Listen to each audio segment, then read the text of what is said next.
go boink. YouTube right there. All right, all right. All right, all right.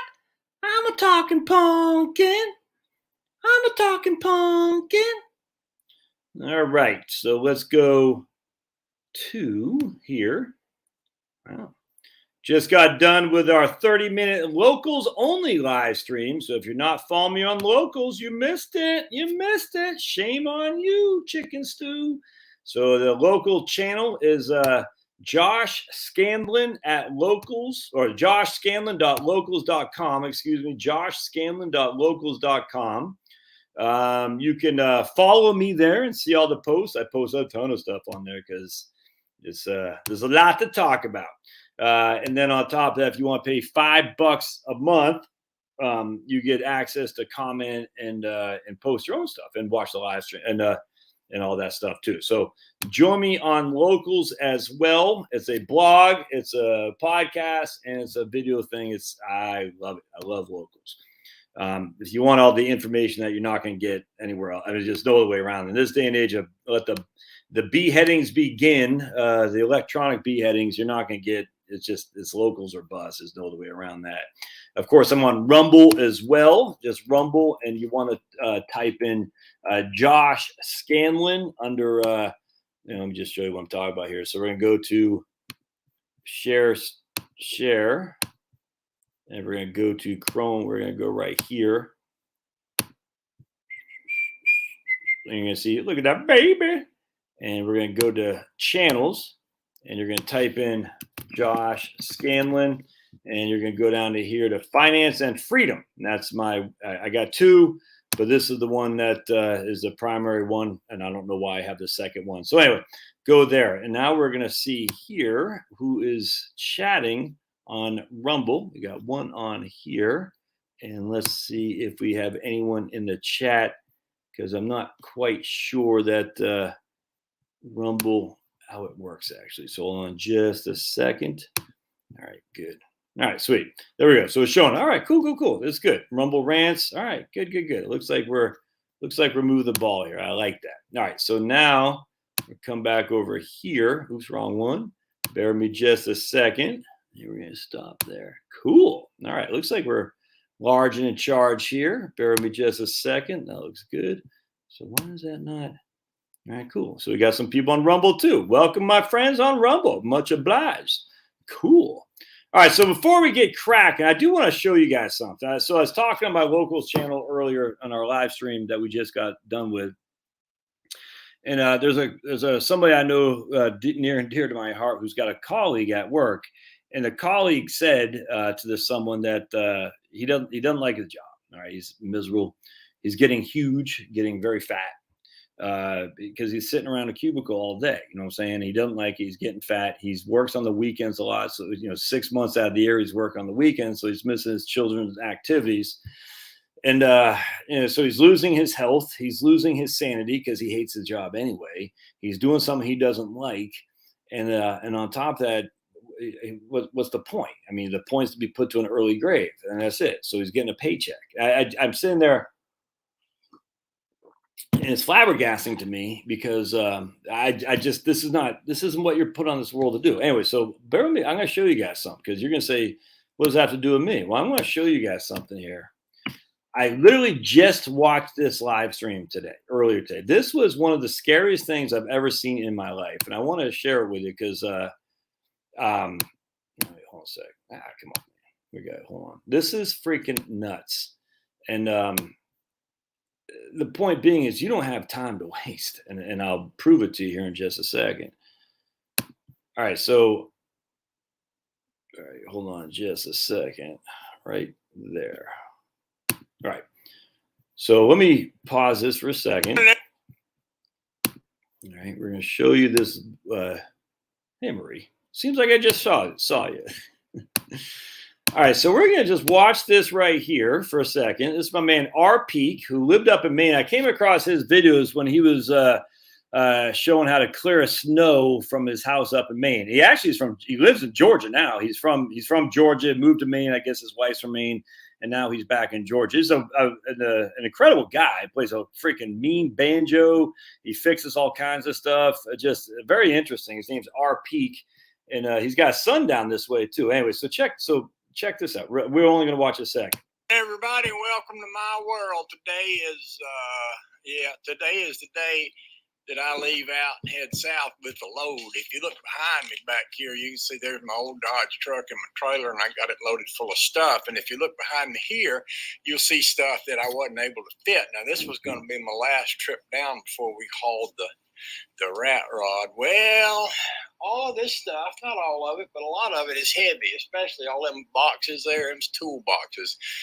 Man, them things are heavy. You take all your wrenches, you put them in a box like that, you try picking it up. That'll make you strong. That's better than going to the gym, I'm telling you. But when I put them in the back of the truck squats down and the bumper drags the ground. Well, not exactly. It's a slightly over-exaggeration, but you know what I mean.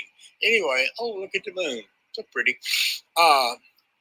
I got a pretty good load on this trailer. I was going to meet Rusty Acres. Actually, he's going to come here and load up his cars, and we're just going to run down to the farmer's house, talking about the one and only farmer that lives down in New Jersey. All right, so I hope you heard that. So my man here is going to the one lonely farmer in New Jersey. All right, so this is this morning. There's a method to my madness here. This is crazy. All right, so I didn't catch this video this morning, but I want to show you something. So we're going to go to our peak. So right now he's like, I'm going to go to New Jersey and see the one lonely farmer. All right, okay, that sounds good. All right, watch what happens. On my way to one lonely farmer's house, and I got to the intersection of County Road 513, and as I made the turn, I came through rushing water, and right now it's, I'm guessing it's just about up to the bottom of my doors, but I don't have any water coming in yet. But motor went dead and it won't turn over. I still got battery because the flashers are blinking, but I don't know if I might have got water in the engine and that killed it or what, but see anything over there or not. Suppose I could try the engine again, but I'm pretty sure if she's dead, she's dead. I hit start her and just see what she does. Oh, okay. I hope it didn't flip. Water's moving pretty fast. Look out the window there. I didn't mean to get myself into a mess like this. All right, so this is no joke, it gets. Let's see if he shows on. Oh man, he doesn't have the other one on here. Oh shoot! All right, he had another lot. All right, no, he didn't have it. All right, the point being was that one stopped and he did another live stream, and the water was over the floor. You know, it was in the cab. It was in the. He was literally, his seat was getting wet with all the water. It was getting dark. It was freaking raining like insanity. It was flying down the road. I mean, we're all sitting there like, holy, we're watching a guy about to die. It was the scariest thing you've ever seen. I mean, it was crazy. We're like, I mean, it was nuts because the water is just, it's raining like crazy. It's getting dark. And, you know, it's funny. He's still live streaming it.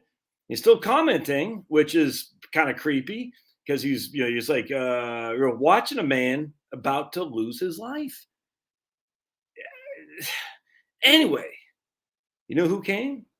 One lonely farmer. So here's a guy who met a guy on YouTube who has this huge tractor, and he went and rescued him. It was freaking the best thing you've ever seen in your life. You see this huge tractor by this guy, One Lonely Farmer, who's got a YouTube channel, which I didn't subscribe to, but I watched a couple of videos. And he went there and rescued him. And I'm telling you right now, if that guy didn't make it, a farmer with a tractor and good people. Yeah, there's no CRT freaking critical race theory crap there. Certainly no woke stuff. It's just a guy who says, I need somebody to rescue me. Thankfully, I'm a good man. Thankfully, I call it to help from somebody I meant to YouTube. And this guy who I was going to go see anyway, was able to come out and rescue him. So there's a lot of freaking gravy there. But even more than that, though, is here was a guy that morning getting his truck to go to see this guy in New Jersey, and no idea that this was going to happen. In fact, I'll share with you what I posted on this earlier video. Hold on, the point being, there is no time to waste. I mean, there's literally no time to waste. You don't have enough time to sit there and say, I'm going to stay in my crap little job for 5 more years because, I just need a couple extra paychecks. I mean, you might, and that's your damn fault if you do. If you have debt coming out. So I want to just show you what I posted here. I'll show you here because we were watching this guy about to die. There's no way. I said, I'm from the future, and I'm telling you to bring your life jacket. It's going to get very, very dicey. That's what I posted on his video. Because, as we're sitting here, he did not know this was about to happen. And you're seeing this live. This guy get rescued by this guy in the tractor. I just, praise the Lord, man, because that was getting bad. I mean, it was getting up to the top, the bottom of his window, essentially. I mean, you could see it. It was right there. He was sitting in the water. So let me ask you a question. Is that job where they're going to mandate the jab so you can get another $50,000 a year, is that worth it? Where you don't like it anyway? Especially when all these companies are hiring. Now, you do whatever you got to do. I don't care. You're a big boy. You can make up your own mind. I don't think so. My friends. I don't think it's worth it to get an extra freaking net of taxes, $30,000 a year. Now, again, if you're knee deep in debt, well, that's your own damn fault. You put yourself there, and you built the bed, you got to lay in it. Anyway, this is no joke, man. No joke. All right. So let's go into this. And again, I appreciate y'all being here. Again, follow me on Rumble and follow me on Locals. And I just hope you are able to pull yourself out of of what we've been forced upon us, which is insanity of unseen proportions in the society. All right, what's your recommendation while using 3-bucket strategy for a percentage of funds? I'm married, 35. Max out Roth and 401ks. Our brokerage account seems to be very top heavy. No, well, if you're 35 and I don't have a 3-bucket. I would say you keep enough cash, maybe 6 months an emergency fund and the rest in stocks. Really, if you're 35 years old, you're still plugging. I don't know why you would do much else because you're going to need an income most likely. And because you're going to need an income from your labor, you're not relying on your income from your investments. That's what it comes down to. What's this guy's name again? Craig. Yeah, Craig. It comes down to when you're that young, your labor is providing you the income. When you're older, your investments are providing you the income. So when your labor is providing you the income, who cares what your investments are doing? I know that sounds flippant, but it's true. I don't care about the market. I mean, I'm 51. I'm not touching my money for many, many years unless I get, all hell falls apart. But that's not likely to happen. If it does happen, then I have to cross that bridge. But the likelihood is that my labor will continue to provide me an income, which I can use, which the markets doesn't matter. So you don't need 3 buckets if you're still plugging away. The 3 buckets or 2 buckets is better when you're about to retire for sure. So hope that helps. Hey, right on, Mitz. Hey, Denise, K Paso, North Carolina, Kim in the house. I forgot to email you, Kim, about Social Security on Right Capital and using a video, but maybe if I can remember, I will. Denise says, so this is the kind of stuff. This is the kind of stuff building a community is just going back to my man R. Peak right there with that really rescue from people he met on YouTube. I can't stress enough how look at this. Here's Denise with Kim, and just you can't you can't man, you can't. That's that's humanity right there. And I wish that more people would recognize the humanity that we're losing, frankly, as we in this society. It's nuts. And what's going on in Australia, and we're going to worry about the Taliban. Yeah, screw that. All right, so Jill's rethinking foreign stocks after video. I think I'm down about 5% or less of my portfolio. Are the foreign markets getting crushed? I haven't even checked. Are the foreign markets getting crushed? I mean, I don't know. In of itself, I'm not going to sit there and say don't invest in foreign stocks. I don't, and I don't see any huge benefit of it at all. Certainly, I don't see any benefit in foreign bonds. I would actually say don't invest in foreign bonds. But at the end of the day, financial planning 101, diversification. I don't subscribe to that dogma as much as most people do, but I get it. If you just look historically, sometimes foreign stocks do better when domestic stocks do worse, and as such, domestic stocks have really done well for the last basically 10 years. Growth stocks, in particularly, foreign stocks haven't as much.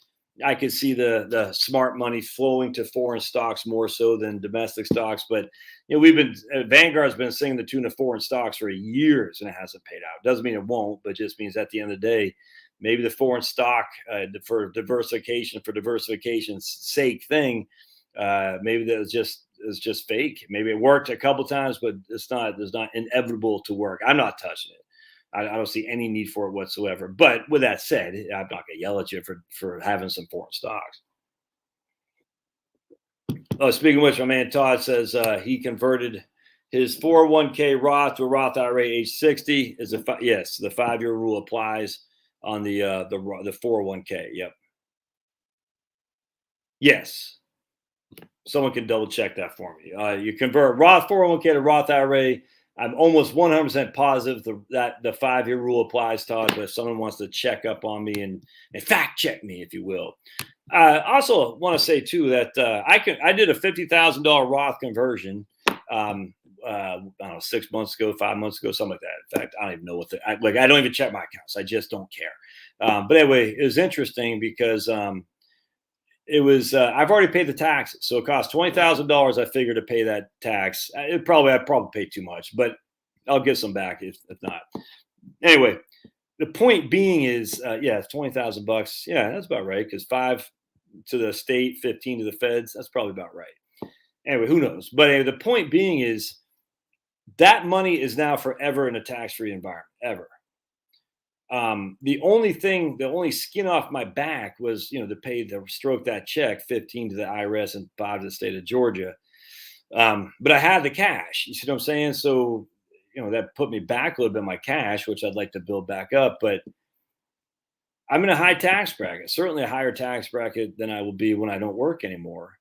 But if you got the free cash flow and I'm no worse off for having done that, it works.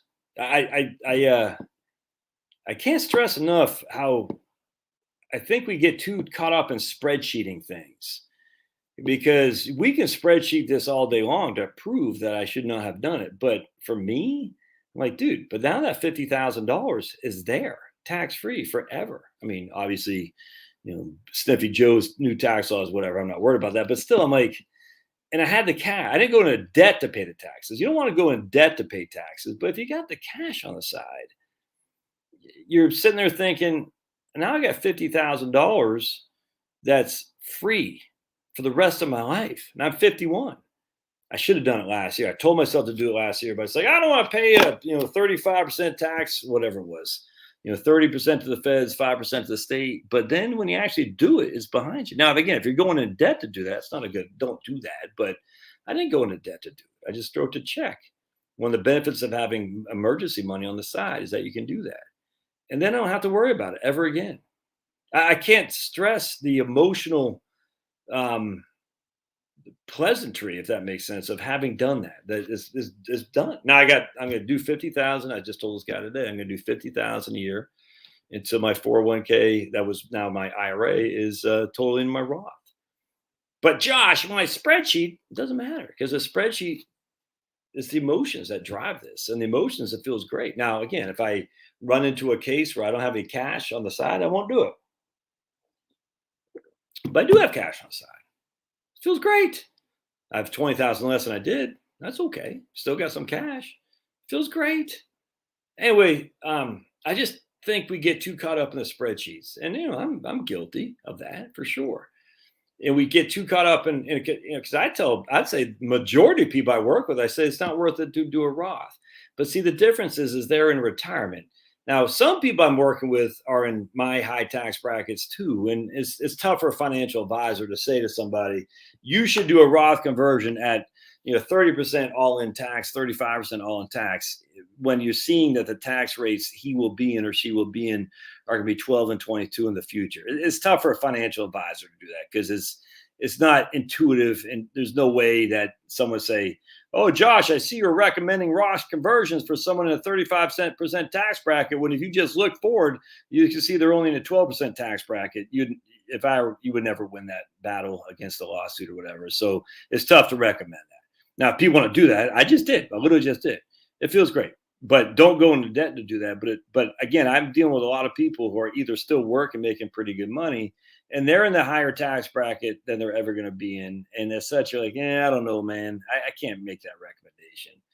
Hey, I got a super chat right on. So we always take super chats. Hey, Harry in Oklahoma. I appreciate that. So if y'all want to get your comment or question jumped on board, I got to do a better job at selling myself on this stuff. I follow people and they're like, super chats. I'm like, oh man, super chats. I should do that better. I should promote myself better. I always forget because my brain isn't as focused as it should be. I don't know if that's from partaking in a little bit too much booze when I was young. I don't know. But yeah, I burned off a lot of brain cells in the younger days, as you can tell. Anyway, point being is, once it's behind you, it's behind you. You don't ever have to worry about it again. You don't have to worry about the spreadsheets. You're like, it's done. Done. Oh, it feels great. All right, so we talked about what Todd said in my first cute humor. All right. Hit them legs so Josh can get some of that sweet, sweet green right on. Josh boy is late. What? You are late. What? He's getting his tea right on, Claudia. Got it. What's the exposure we have to internationals through our index funds, but isn't much less than 15%? Yeah, that makes sense. Hey, Claudia from New York City, right on. Oops, missed a lot of comments here. Hold on a second. Oh man, hey Muskie, right on. You got it. Appreciate that. Hold on a second. I see the sun shining down on me. All right, so Jill, so when you go Roth, no 5 years, as far as I know. I don't know that. I'm not sure that's true. Someone can fact check me. All right, you have a preferred live chat venue. I get notified for all of them. I like. Hey, yes, I like the. I like Rumble. It's just it doesn't flow. All right, Jeremy from Rumble says, I'm here. You can start now. The chat doesn't work well on Rumble, I've found, and that's not as well as I like. Look, they're just getting started out, man. YouTube's got the Google money. YouTube's a loser, by the way. It doesn't make money for Google, just FYI. And Rumble is in of itself. So Jeremy's on Rumble, so we can get started. So good, thank you, Jeremy from Maine. But the live, and so we got one guy says, I'm going over YouTube right on the live chat because the chats just don't work great, which is frustrating. But it is what it is. And so, but I like Rumble. I just do. But for live chats, it's hard to beat YouTube. It really is. The drawback with YouTube is just got to watch what you say. There's no other way around that. And I frankly hate that crap. But I'm a sharecropper, and as long as I'm sharing the crops, then that's what you're going to do. Great video today. Interesting retirement plan. Thanks, Derek. Yeah, that was interesting. I had that epiphany in the shower. I'm sure a lot of you guys like me that you get most of your thinking, your grand ideas when you're in the shower. Isn't that interesting? And of course, the reason is because you're relaxed and there's no background music or anything like that. And that's when the Holy Spirit is going, Zooks, here's what I want you to do. And you're like, okay, God, I hear you. I appreciate that. Daryl says, can my wife that is younger than me get Social Security as she's the caretaker of our autistic adult child? I've heard there is a program for this situation. Man, I don't know. It's a great question, Daryl. I don't know if autistic adult child would fall under the Social Security rules in terms of being able to get for like a child under the age of 17. I don't know, but that'd be something to dive into for sure. Yeah. Tough to leave the petty state check. 100. Remember, petty, Petty, Petty. And of course, there's no better avatar than that. Look at that. And that's just a bouncing baby of fun right there. I love babies. Have more babies, you young folks out there. Babies are the. And speaking of which, I did buy Klaus Schwab's book because my friend Jill said he says in here we need to reduce the population by 2 billion eaters. And I want to have that in for posterity in here. Is that way they can't take this away. They can always get your Amazon Kindle stuff, but they can't take the hard copy. So I get everything hard copy. That's anything that's nonfiction. Fiction, I don't care, but hard copy is what I want because I don't trust these clowns as far as I can kick them. So that's old Klaus Schwab. You could have literally is at a central casting the evil that guy is, and Bill Gates too. A vaccine, and we're going to reduce the population by 2 to 3 billion. It's going to be great. By the way, here's a vax to save lives. It's going to save lives. Like, wait, but you're just saying you want to reduce the population by 2 to 3 billion. Now you're going to save lives. Yeah, there's nothing odd about that there, Billy in the beanstalk. Oh, dude, I love Blue Ridge. Hell yeah, Scott. Blue Ridge, Georgia is fantastic. Whoa. We got to know your politics, baby. If you're bringing a blue down here, get the hell out. Blue Ridge, you want to go to Asheville. If you're blue, go to Asheville. We don't want you down here. Dustin, what's going on, Dustin? Oh, I know Dustin's a guitar player.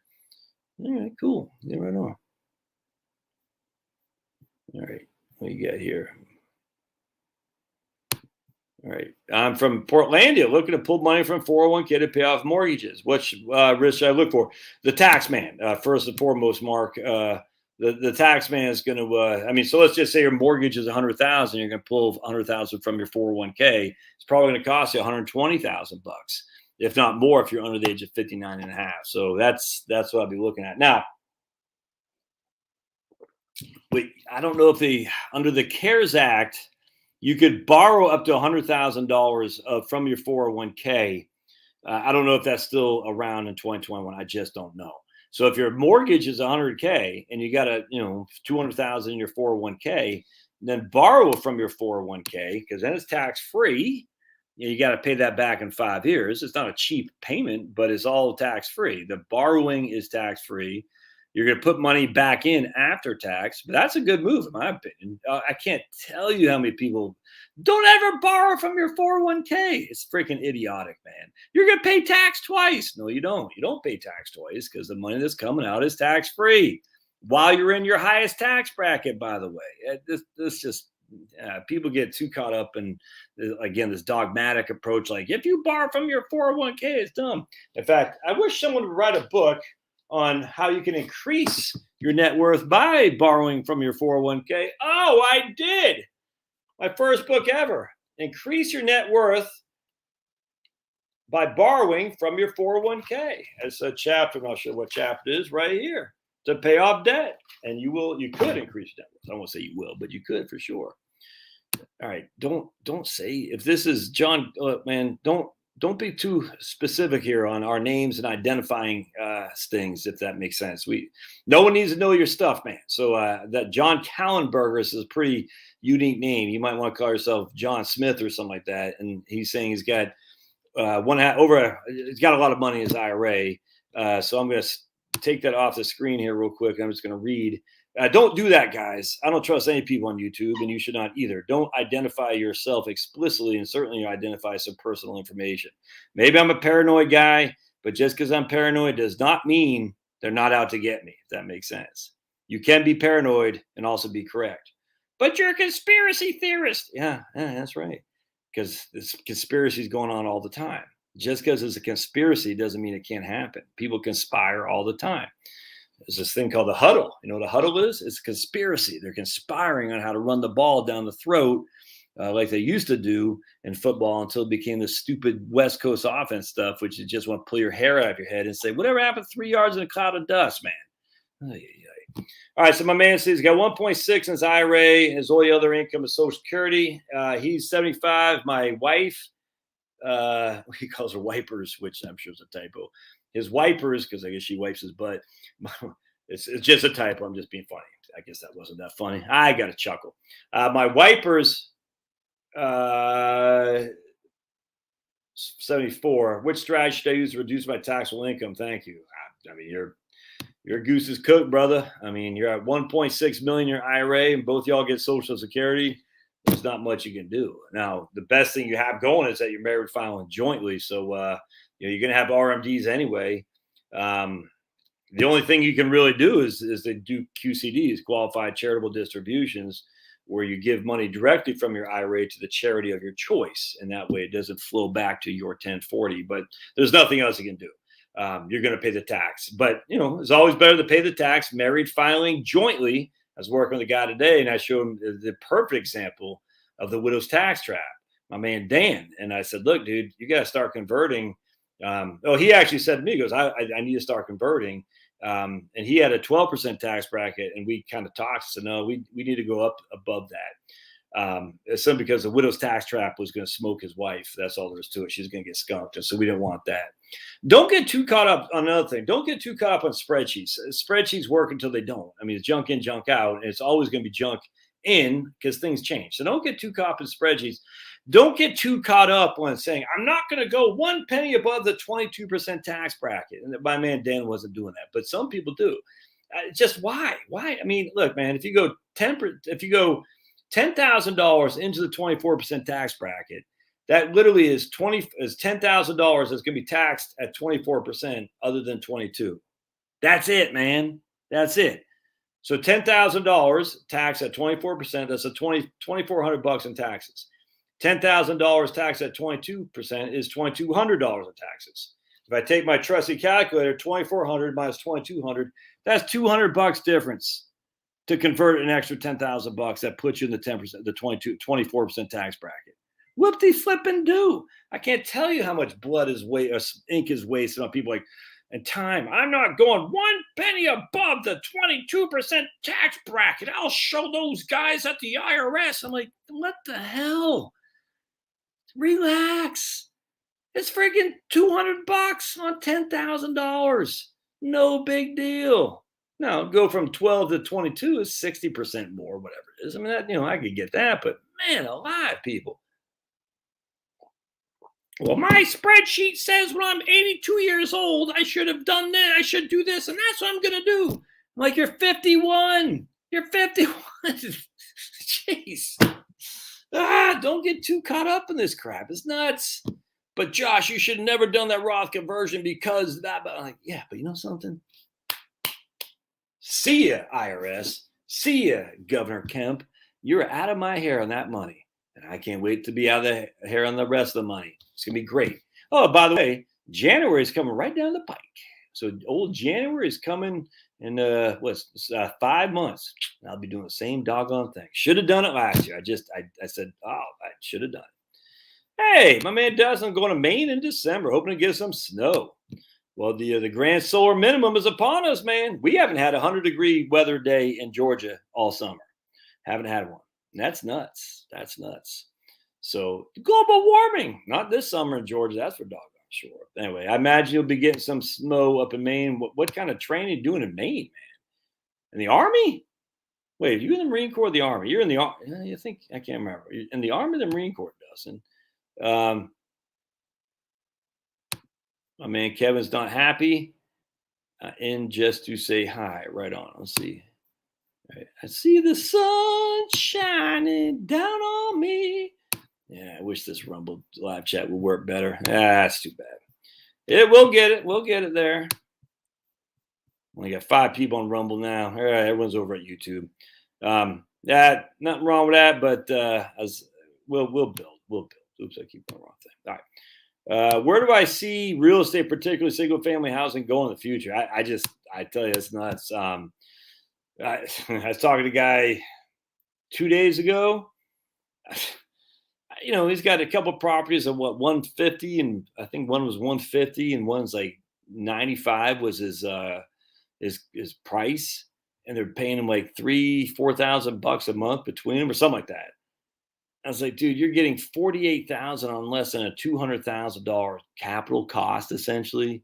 Your cost basis, if you will. You can't shake a stick at that, man. and I can't remember what he was getting, but maybe it's $3,000. But he was getting like a 12% distribution yield. I mean, like a dividend yield. You got some tax benefits there, obviously, that you don't get in a dividend. Um, rent doesn't fluctuate like this. He's got some tenants in there that are hardcore parkour. I'm just like, dude, you can't shake a stick at that. It's not Section 8 housing, by the way. He didn't have, hey, big boy, or this little boy. He didn't have any moratorium crap to deal with the SEC or the CDC. Want to come on up? Say hi to everybody. Come on. Hello, Pablo. Hello, Pablo. Yeah. Look, they're not. The millennials are coming to their own now. They're going to be buying houses. That's a fact. Now, I don't think the millennials will be having the spending power the baby boomers did. So I don't think you can compare the housing run of the 80s to the housing run that's going to come up in 2020s, because the baby boomers had all the money without any debt. Remember, they had no debt. College didn't cost anything. It just had no debt. So they had a lot of disposable income to buy houses with. The millennials today don't have as much, but they will buy a house, and they're not building that many. And as such, and the millennial generation is now bigger than the baby boomers, my understanding. So I thought Finney was barking at me, growling at me. It's a motorcycle. So I think the real estate I tell you, man, I think there's lots of upside there. Absolutely. I'm not so sure about commercial property. That's not my area of expertise. My intuition says that doesn't look good to me, man. I mean, these companies going hoteling now with these cubicles. That sounds like freaking hell on earth. Why would more and more people be working from home? I can't see commercial property being a huge opportunity, but I'm not an expert in that. I just don't know. But single family real estate, I tell you, I'd be in that. I don't know the first thing I'd do it. And I just, frankly, I'm more comfortable with stocks. Because I don't say I know them, but I'm more comfortable with it. The investing in real estate is not my forte. I know people do it and have done very well. I know some people have done poorly, but I tell you, I work with clients who got 1 or 2 rentals. It's the best investment they've got by far, from a cash flow perspective, mind you, not from a growth perspective, but from a cash flow perspective. I mean, if you put, this guy put 115 on a property, he's making 3,000 a month. I think it's 2,000 a month, right? I can't remember. Let's just say 2,000 a month on a $115,000 property. We'll take our trusty calculator. It's $24,000 on his yield on cost. $24,000 on 115. That's a 21% distribution yield on cost. That's crazy. Without touching his principal, if you look at like a dividend, I mean, how long does it take for you to get that yield on cost in the S&P 500 dividends? Years and years and years to come. On top of all the tax write-offs this guy can have, step-up basis, it's just, I'm a big fan, Taylor. Big fan, long time, first time. Flex J, 62 and a half, lost my job. I got $100K to live on in cash and invest until 65. He suggests on investing. Don't do it. You got $100,000 in cash. Why would you invest that money, man? Because you're going to need the money until you're 65. I mean, you're going to be spending the money until you're 65. Why would you invest that money, Flex J? Tia, I don't. That doesn't make any sense to me at all. The $100,000 cash, I'd be leaving that in the bank account. Why take any gamble? I don't get that. Let's see. Okay, Charlie. We got Taylor Jackson. Charles Jackson. My wife and I are 58, 59. We have 600,000 401ks and each contributing 26,000. Should we be doing Roth too, combined income? That's kind of where I was just saying, my man, Charles. No, you shouldn't be from a pure tax perspective. That's just a fact, because you are in a higher tax bracket today than you'll ever be once you retire, most likely. And retirement is coming down the pike for you. So the answer is you should keep taking the deferrals. And that's literally, there's no financial planner that would argue against that. And I can't for you. I can't. Now, I did similar to what you did here, is instead of contributing 26,000 to a pre-tax account, not only did I not contribute into a pre-tax account, I added 50,000 to my taxable income from doing my Roth conversion. So by you contributing 26,000 to your Roth, as opposed to I guess you're saying, should you be doing a Roth too? Well, you can't do Roth. because you make too much money. But should you be doing the Roth for your contribution as opposed to the deferred? Well, essentially, that's what I did. I mean, I took, not only do I not have deferrals, which you would not have deferrals, but I put into a taxable account, i.e., a Roth, where I had to pay tax on. And that's for you. That's instead of a $26,000 tax deduction, it's going to be a $26,000 taxable income increase. That's that might be a bridge too far for you, but financial planning would say no, and that just makes sense. You'd have to kind of. There are other ways to look at this, but I could not suggest that you do that. No way. But you could see where I'm going with that. Luis on board. Right on. Can you tell me which American fund is good? The Growth Fund of America. I like my favorite American fund is the New Perspective Fund. Actually, no, not anymore. It's because it used to be the New Perspective Fund back then, the aughts when I was a broker. My favorite American fund is the Investment Company of America, ICA. That's what AIVSX. AIVSX. I'm not saying you should have that, Luis. In fact, because I say that's my favorite, you should probably short that fund. I'm just ICA, Investment Company of America. It's it's stellar. I love it. I'm not saying it will continue to be stellar. The GFA, Growth Fund of America. Well, the Growth Fund right there should tell you all you need to know. That it's time to transition the turret here, because growth has taken the bull by the horns for the last 5-6 years. Value has done okay, but not nearly as well as growth. And the Growth Fund of America is all growth. You got to transition more to value, and that's what ICA does. I don't think I put anyone in Washington Mutual, so I'm not all that familiar with Washington Mutual. I did CWGIX, which is the Capital World Growth and Income, ANWPX, which is the New Perspective Fund, and ICA. It seems like I'm missing one. Maybe it was Growth Fund. I don't think so. Seems like New Perspective, Capital World Growth and Income, and Income Fund of America. The Investment Company of America, Income Fund of America too. That's their version of the Wellington Fund. Wellington Fund pizza. Anyway, I like ICA, Income Fund of the Investment Company of America. Investment Company of America. I have this tea. God bless me. Yeah, I know, right? Isn't that nuts? Oof.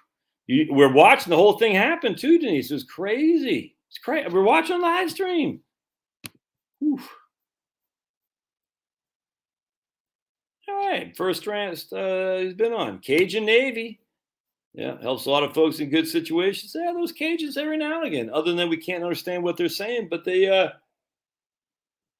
righteous Americans. Those Cajuns. I don't know what they say. It's foreign language to me, as it would be if you would have heard when I had my main accent. But hey, God bless them, man. That's for sure. All right. Yeah, right on. I understand, Denise. It's tough to go to drawdown mode. I'm telling you, it is. It is. And then you do it. You say you wish you would have done it sooner. I'm telling you. All right on. My man Tom's on board.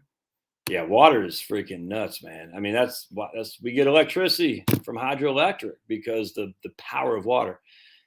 But nature's nuts. I mean, you think about an average hurricane. The average hurricane, not Ida, not Katrina. The average hurricane has the electricity, or is it energy? I think it might be maybe I can't remember. Either the energy or electricity, I can't, one of those two, of 20,000 nuclear bombs going off. That's the average hurricane.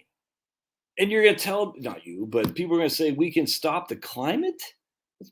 How arrogant are human beings to think, what are we going to do? Throw a nuclear bomb up in the atmosphere and that's going to stop the climate? When the average hurricane has the intensity of 20,000 nuclear bombs, it's insanity. All right. If you had enough funds at your age to cover your expenses, even though you had to pay the 10% penalty from retirement accounts, would you still work or retire? Well, that's what I did. I retired.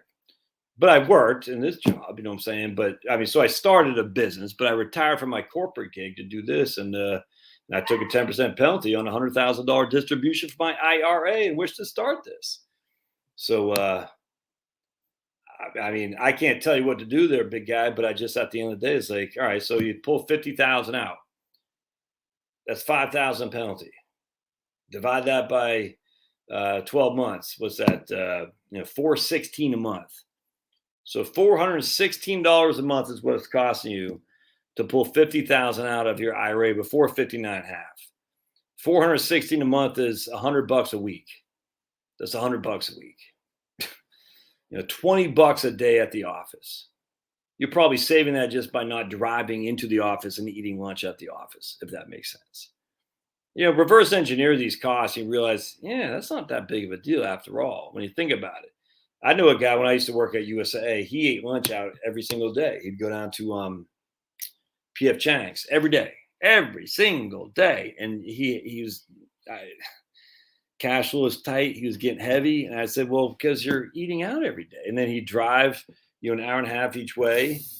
There he is. Hi, gorgeous. He is such a gorgeous dog. You guys don't know his personality. If you knew his personality, he's even more gorgeous. Yeah, give me a lick. Yeah, give me that. Give me a lick. I need that immunity. I need that natural immunity because we know it's better. Did I just say that on YouTube? Did I just say that? How dare I? All right, so $50,000 costs you $5,000. That's $20 a day. You got to make your choice for yourself. I'm getting out of Dodge. Tell them to quit. I sold large mortgage home, moved to the village. Yeah, Mushkey is a perfect example. Sold large mortgage home, and let's just play in a great place, someplace in the Pacific Northwest. Quit my crap little job, even though my pension won't start for 4 years. Got ACA insurance for $300 a month. She's living in the villages and is happy as a clam. I'm trying to find anyone who's not happy as a clam in the villages. They're all happy as a clam. Actually, someone had emailed me today, and I forgot about this, but he said that the ACA subsidies, because the ARP, the American Retirement Plan, whatever the hell it's called, that Sniffy Joe did, there's no cliff, if that makes sense. And I can't remember exactly what it was, but I was like, whoa, and I think it's even for 2022 as well, not just 2021, 2022. So looking at that, the American Recovery Plan or whatever, the subsidies are pretty extensive. In fact, for me, with my 4 crumb crunchers, Charlotte and I can make, I think it's $150,000 and qualify for the maximum Obamacare subsidy deductions, or subsidy, I should say. For ACA, the Obamacare, you know what I'm saying? And that's for Charlotte, me, and our 4 kiddos. We are going to make more than that. What's up, dog? Give me a kiss. Oh, I love him. Yes, okay. Yeah, okay. That's great. Yeah, okay. Fantastic. Excuse me. All right. Anyway, there we go. Look at that mud. Look at that guy. That guy is jacked. I tell you, look at that. Pablo doesn't have muscles. Pablo's a little bit. In fact, yesterday was our 2-year anniversary of getting Pablo. By the way, isn't that crazy? All right. Roth conversions are okay. I agree. I would do them if you have the extra cash to pay the tax. 100%. Yep. I'm happier, more peaceful than I've ever been. I bet if we did a blood work test or a test on the old Mushkey, I bet her health is better too. U.S. tech is dominating the world. Oh, thanks, man. Thanks, Anthony Mize. I'm awesome. Tell my wife, 22 years and she's still with me. I got her by saying I had all the money. I said I had Bill Gates' wealth. And she goes, really? 22 years later, she still hasn't figured it out? The joke's on her. Oh, yes, I do. Look, I just can't stop kissing this guy. I love you. Mwah. You look at his eyes. He's got big yawn. There's not much going on behind those eyes right there. He's like, why do you look at me, Dad? No, I love him. David's in the villages too. Right on. All right. My 401k to Roth IRA is a transfer rate. It's a conversion, actually, from your Roth 401k to your Roth IRA is conversion.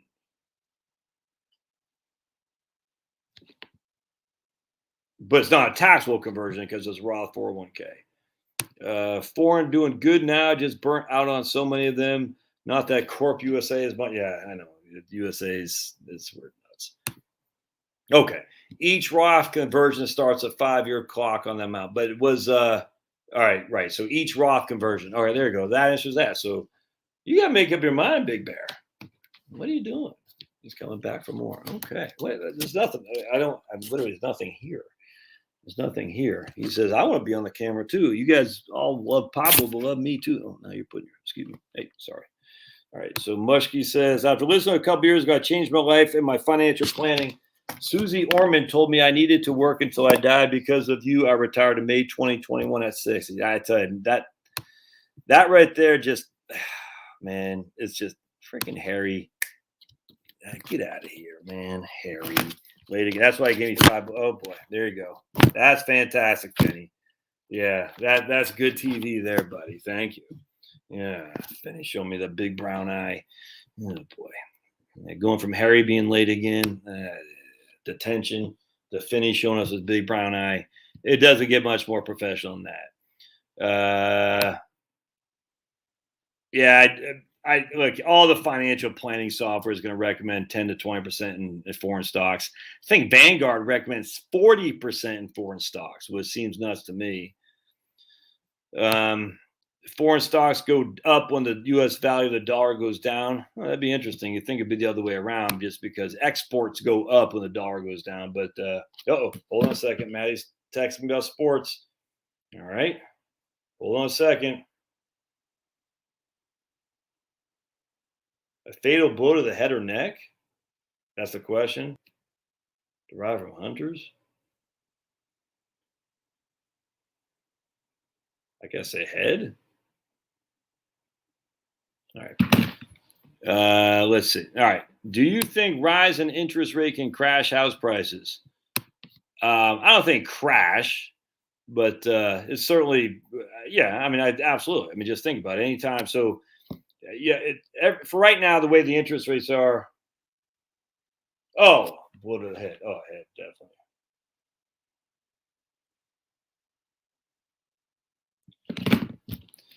Anytime the interest rates rise, it just makes the cost to buy a house that much more expensive.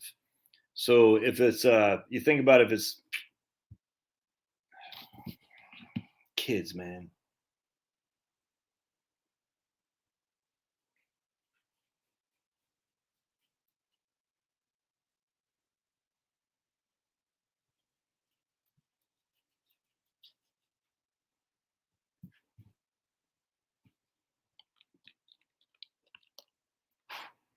Right. So anytime you so for every $100,000 you borrow, it's roughly $500 a month is your payment for principal and interest, if that makes sense. So if rates go up and every $100,000 you borrow is $750 in payments, that changes your perspective. And I'll give you the perfect example is when we lived in when we were looking to move from we're we were looking to move from how do I say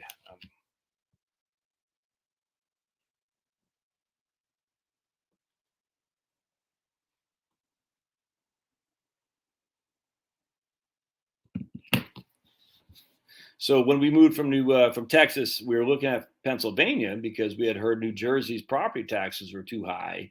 Well, they were, but what offset the it's okay.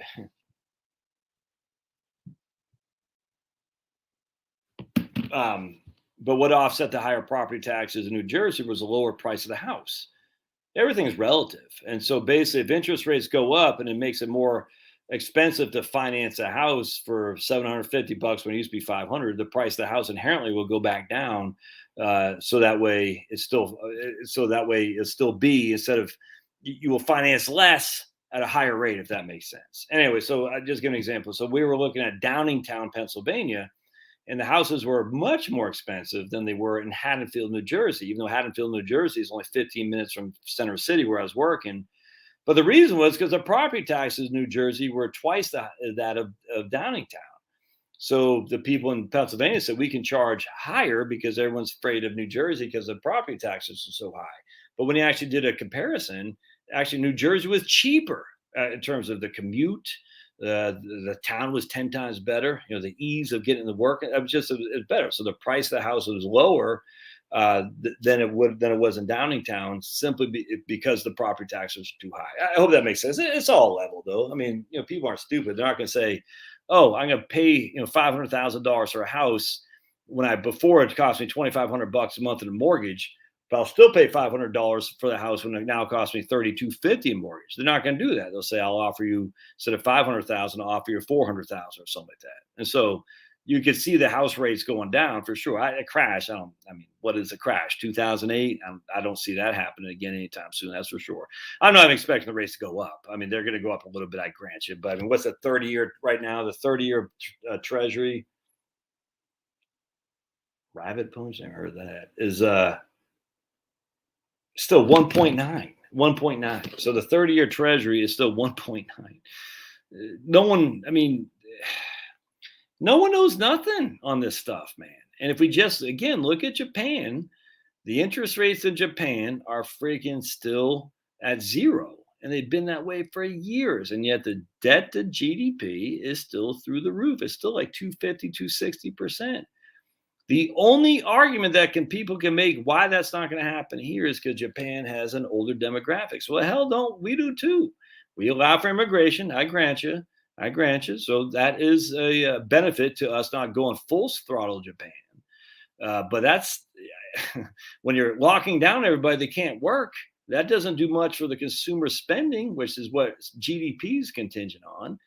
And I hate to say it, but a lot of these immigrants aren't paying taxes the way they should in terms of income taxes because they're under the table. And then on top of that, a lot of them are cutting the wages for their services. And hey, look, it is what it is. We can argue, we can say, I'm barking at the, raising my fist at the clouds. It is what it is, man. And so the idea that the American economy is going to be on harder, more solid footing than Japan because we have tons of illegal immigrants, that doesn't make any sense. And the idea that our demographics shift isn't as bad as Japan, well, that's true, but still pretty bad, for heaven's sake. And then finally, the idea that one guy clown said, well, they have a current surplus. That's the stupidest answer I've ever heard. So of all of the arguments for Japan, or us not being like Japan, the demographics is probably the best. And the demographics that we have here is more accommodating in terms of growth, which could lead to higher inflation and certainly higher interest rates. But that's weak sauce in my opinion, just because the demographics in of themselves aren't extraordinary. Just look at the last 10 years. The population of the United States just hasn't grown that much. It just hasn't. And I mean, I'm telling you, people overlook the fact that the world population is already it's not on a downward shift yet, but it's on a decelerating shift. And we know that Japan, by the end of this century, is going to be about 33 million people. That's it. China will be about 750 million people. That's it. Europe is probably going to be done for. They'll probably all be Muslims in Europe by that point. It sucks for them, but that's what happens when you have babies. Have freaking babies, man. I got no qualm with Muslims doing what they're doing. None whatsoever. They're having babies. You know what I'm saying? That's what you should do. You need to have babies. Don't have babies. Don't blame other people. Don't have babies. Don't blame the freaking Guatemalans coming in here and working their asses off for cheap money. If you don't have babies, I don't want to hear it, because that's how the future belongs to those who show up. And if you're not having babies, don't want to hear it. Someone's got to do the work. And you don't have kids to have babies. You don't have kids to do the work. Hell, I wish my kids would do the work too. I got babies, but be it as it may. All right. I have a thing on StreamYard Mushkey where I just click on the comment, and that's what it does. The coworker tried to convince me of getting rid of the step-up basis was a good thing. No, that guy's an idiot, Hans. Just say, okay, literally, your mom bought a house in 1983 in California. That's all I gotta say. We're getting rid of the step-up basis. Yeah. And don't forget, the thing about inflation, this is where the dastardly tax on inflation. And this was a lot worse in the 70s and 80s when inflation was quite bad. But still, that's a hidden tax that everybody pays. And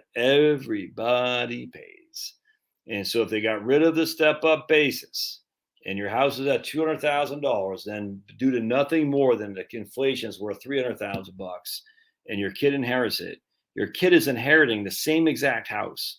Nothing has changed. The value relative to a growing economy might be lower than what it should have been, but it still grew by inflation in some regard.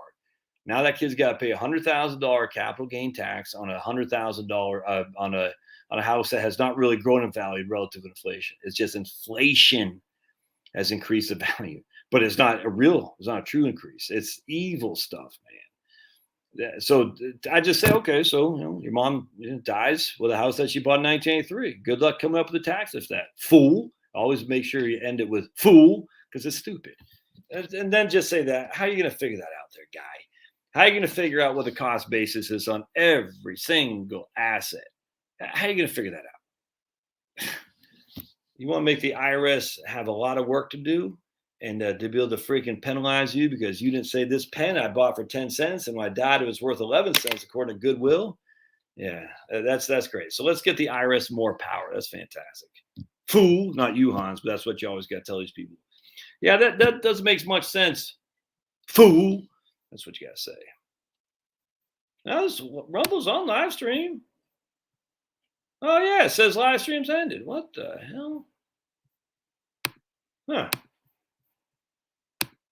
Well, it's still on there.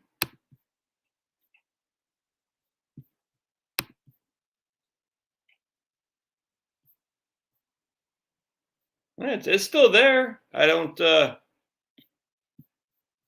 it is what it is. All right. Santa Domingo. Yeah, my man reading a book about my man right now. Le Voltaire Toussaint. All right. My spreadsheets are nuts like a security blanket. Yeah. What? Trust me. A lot of people got. Oh, we got. I have 100,000 in an IRA that's earning nothing right now. It's a money market fund. Do you think now is a good time to get the money back to the market, or wait a bit longer? Man, you're asking me market time and stuff. No idea, brother, man. I don't know. And here's my man Tom. He put a link in here. I don't know if you can click the link. No, I guess you can't. Schwab. Wow, that's a long URL, but I wonder if I can put the link in there where you can actually. I guess I can't either. That sucks. Yeah, I can't. Anyway, so Schwab's got a good thing on Roth to Roth. That's good. So is HSA, if you have an HSA health plan, max out and pay out of pocket. Yeah, 100%. I could not agree with that. 100%. That's the best thing right there. If you got an HSA, max that puppy out and pay out of pocket. Stop using insurance for a freaking hangnail. For the love of all that is good. I just don't use it, man. I use that HSA later when you have no income. It comes in tax free, tax deductible. It comes out tax free. So just wait till you're retired to use your HSA. And Bobby's asking a lot of questions. So I think Bobby is frustrated that I haven't answered his question. So we're gonna put him in timeout because that's annoying to me.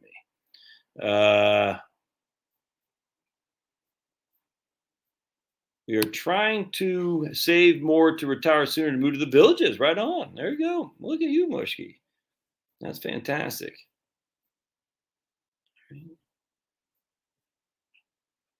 Hey, Prairie Mark. Right on. I thought you left. So it's good to see you, man. Sometimes I better just to suck the traditional IRA dry rather than converting to Roth. 100%. I completely agree. I tell a lot of people that while they're instead of doing Roth conversion. I told the guy that today. Instead of doing, he emailed me after we had a conversation last night. I said, no, don't do Roth conversions because you're gonna be living off your IRA, and we're gonna be living off your IRA. So you don't want to do Roth conversions on top of the money you're living on from your IRA because then you won't qualify for Obamacare subsidies. Is there a limit on how much money you can claim on your taxes for healthcare expenses per year? There is. Off the top of my head, I can't remember what it is. Why do you have zero exposure to crypto? I think it's foolish. Perfectly honest with you. Doesn't mean I think people own are foolish. I'm not touching a 10-foot pole. No value there. No value. It's greater fool theory, man. Can't use it as a currency. We know that for a fact. And as a store of value, I saw a guy today talking about. It's funny actually because I think he might watch my YouTube channel. I might be a bit arrogant, but there's no store of value in something that doesn't exist. It doesn't. So the store of value is just what other people want to pay for. So it's not a currency. It's not a medium of exchange. It's just not. Now, could it be? Sure, but that's speculation. I don't like to speculate. I like hard assets, actually gold, silver. I just bought, actually had a guy pay me for my financial planning services with an ounce of gold. I said, I'll take that any day of the week. Gold, silver, real estate for sure. Stocks that actually pay a dividend, that have earnings. Bitcoin has none of that. And then, of course, as a medium of exchange, it's fanciful. As a store of value, it's just silly. Come on, that's just it's not. Now, is it speculative? Sure. Can you speculate and make a ton of money? Absolutely. Hell, people leverage to the hilt. It's nothing but speculation, make tons of money. Oh, people leverage to the hilt, go bankrupt too. So it's just the way it is. So Bitcoin, hey man, if you want to buy it, I chuckle, but I got no qualm with it. I'm just not touching the 10-foot pole. So I missed some comments here. Sorry. Yeah, right on. I'm not sure what that was, but Jill, I couldn't agree more. Don't include real estate and withdrawal rates until you cash it. Real estate is a worthless asset and when I say, I don't mean that clown, the rich guy, poor guy guy. I shouldn't say clown. I just never liked. I read that guy's book. I was not impressed. It seemed way too fanciful to me. Let's just put it this way. But be it as it may, I think he says some good stuff. So I take that back. Not a clown, but just because it doesn't cash flow, it doesn't mean it's worth less, if that makes sense. I've told this a million times on Sunday. When you have a house with no mortgage, there's an imputed income it's providing you, the income you don't have to pay for rent, which is income you don't have to pay taxes on to generate the income you have to pay for rent. So there's imputed income of having a house that's paid for, even if it doesn't provide a cash, because there is a cash. It's called imputed income. And so many about to say fools. So many people don't get this, and it's a big mistake. Anyway, but until the house generates cash flow, you can't use it as part of withdrawal strategy because it doesn't pay cash. All right. So anyway, hey, right on. Heading over to Rumble now. Okay, cool. How many people? We got 9 over there right now. All right. Oh, 12 now. Sweet. I just don't get why it's not. Hey, 2 comments. Yeah, dude. Ooh, Herschel Walker's got a Senate ad. That's fantastic. My man Jeremy said Herschel Walker. Yeah, I can't wait to vote for Herschel Walker. I'd love to be able to vote for Kwame Brown for governor and Herschel Walker for Senate. How awesome would that be? But I don't think. Hey, you heard me singing Jackal. Remember Jackal? Right on, man. Herschel Walker is oh man, I can't wait. It's gonna be great. I'm stoked for that. But don't overlook the big names or overlook the local areas for the big names in the Senate. In the House, you got to get the local, man. That's where it matters. The local for sure. Yeah, I tell you, Roy, I hear you. How long you be waiting? That's what my man Sergio. He convinced me. Sergio Santana. He convinced me 100%. He goes, look, at the end of the day, I mean, he didn't say this. I'm paraphrasing, but he's like, you could wait a long time for Roth conversions, and that whole time the market's going up, and that was convincing enough for me. And on top of that, not only did the Roth conversions not get done, but even after the markets go up and up and up, and there is a market crash, you could still be well ahead of where you were in terms of the price of your IRA, where you were if you just would have done the Roth conversion to begin with. That's kind of why I agree. That was convincing to me. All right, taxes. As Andrew avoid Northwest Ohio. Excuse me.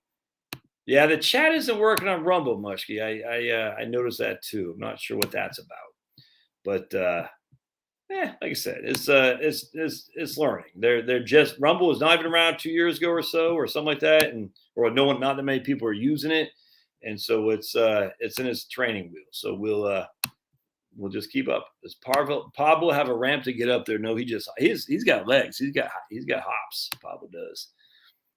Wellington. Our VTI and brokerage account. I'm not sure what you're saying. Yeah, Pablo he just loves his dad. Healthcare REITs are a good bet. I don't disagree with that, Carl. I don't disagree. Converting to Roth at market high, just go to cash, then you have the liquidity to bounce. Are we at a market high?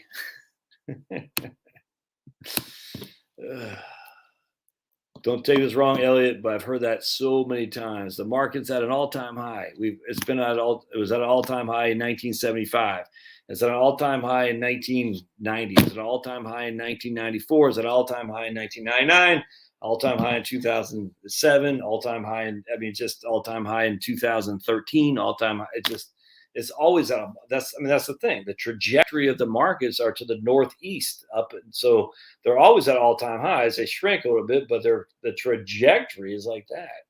So it will forever be at an all-time high.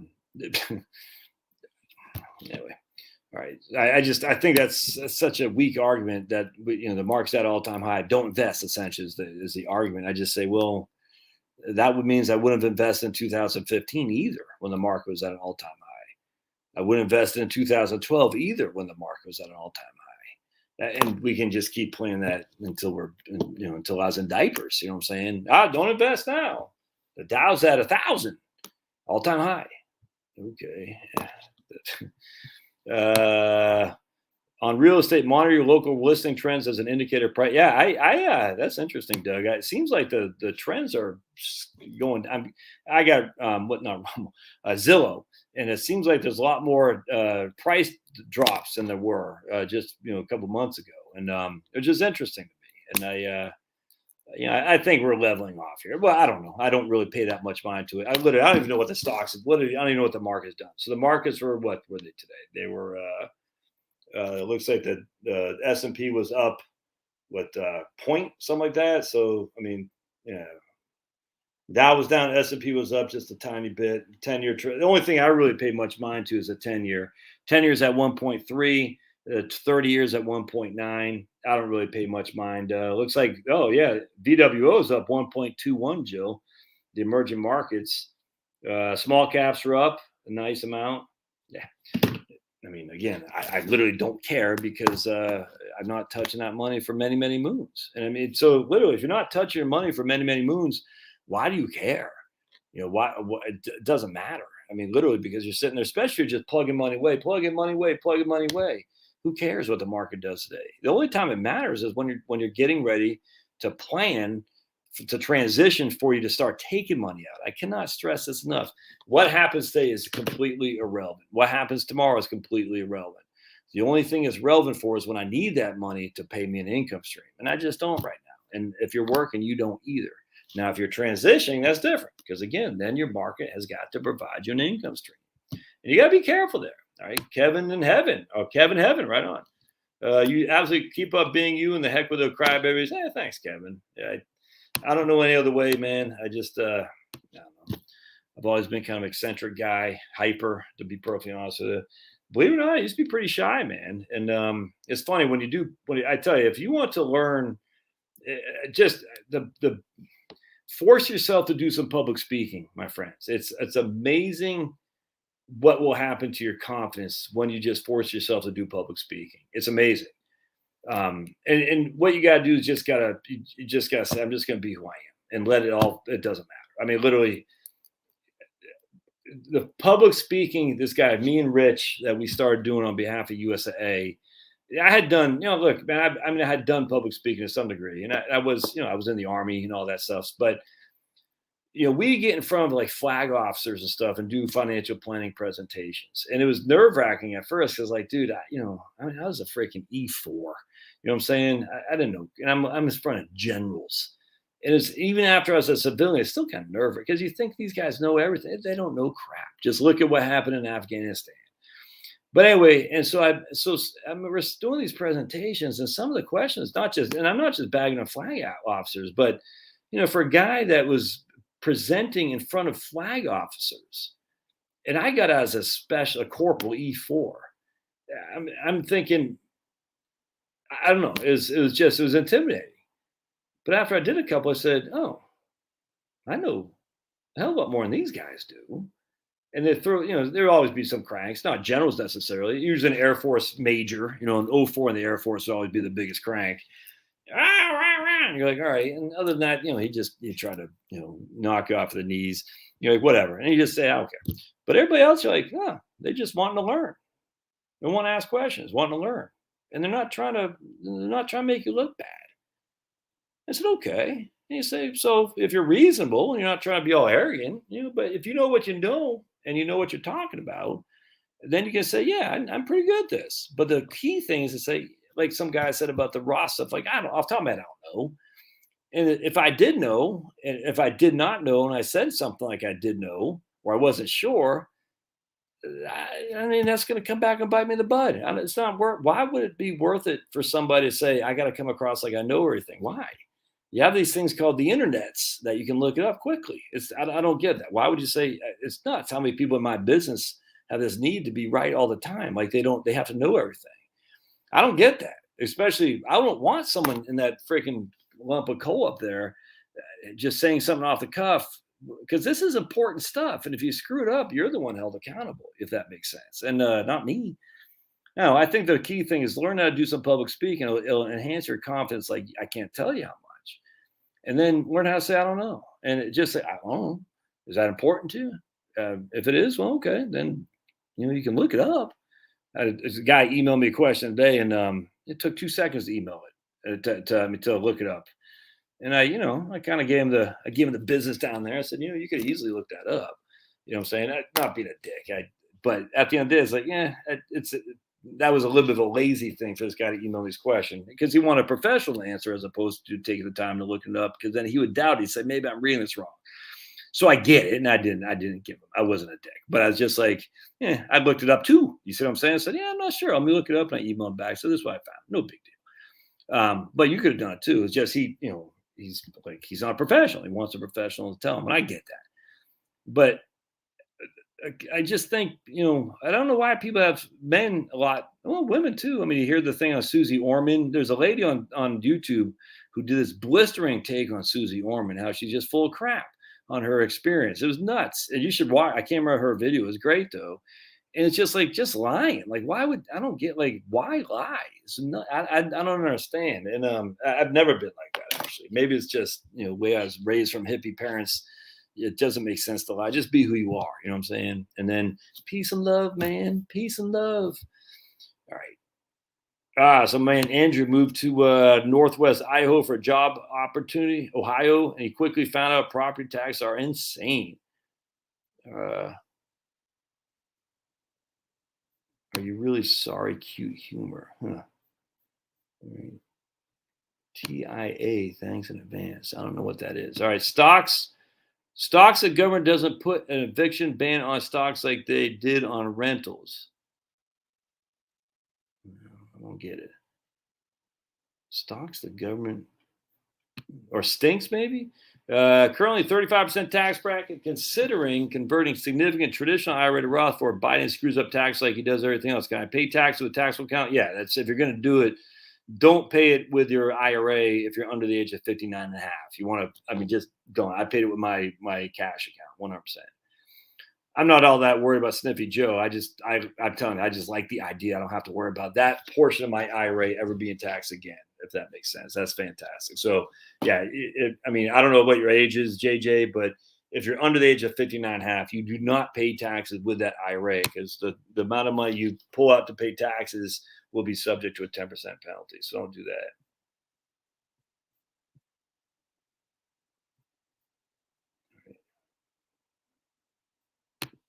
Do I have American funds? No, I used to. I used to sell them. I love American funds, 100%. No fund with a load is good. I don't agree with that at all. The internet fund wasn't good, and that had no load. Cannot find you on Rumble. Search Ask Me Anything. Okay, so let me show you how to do this again. So we're gonna go to share, and again, my eyes are dry. So if you see me going like that, it's just got dry eyes. So we're gonna go to Rumble. All right. And so what we're gonna do, and we see my man Jeremy here. Jeremy lives in Maine, so not the brightest bulb. This guy lives in Maine. I get to say that because I'm from Maine. So what we're gonna do is we're gonna come up to Rumble. All right, we're gonna go to channels, and then you're gonna type in Josh Scanlon. You'll see finance and freedom, and that's my big old mug right there. And you just click on that guy right there, and you'll see my live stream right there. So again, so you go to rumble.com. Link. I stand alone today. Don't ask me why I feel. I just know I feel this way. And then you can go to channels, Josh Scanlon, enter. And you can click on this one too. I think I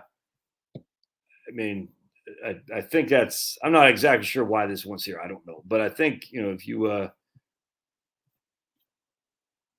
Yeah, so that's yeah, there you go. It looks like they're all flowing there. But anyway, so that's how you do it. And then you'll get my my channel right there. And we got 10 watching right now, looks like 2 comments and no live streams anymore. Huh.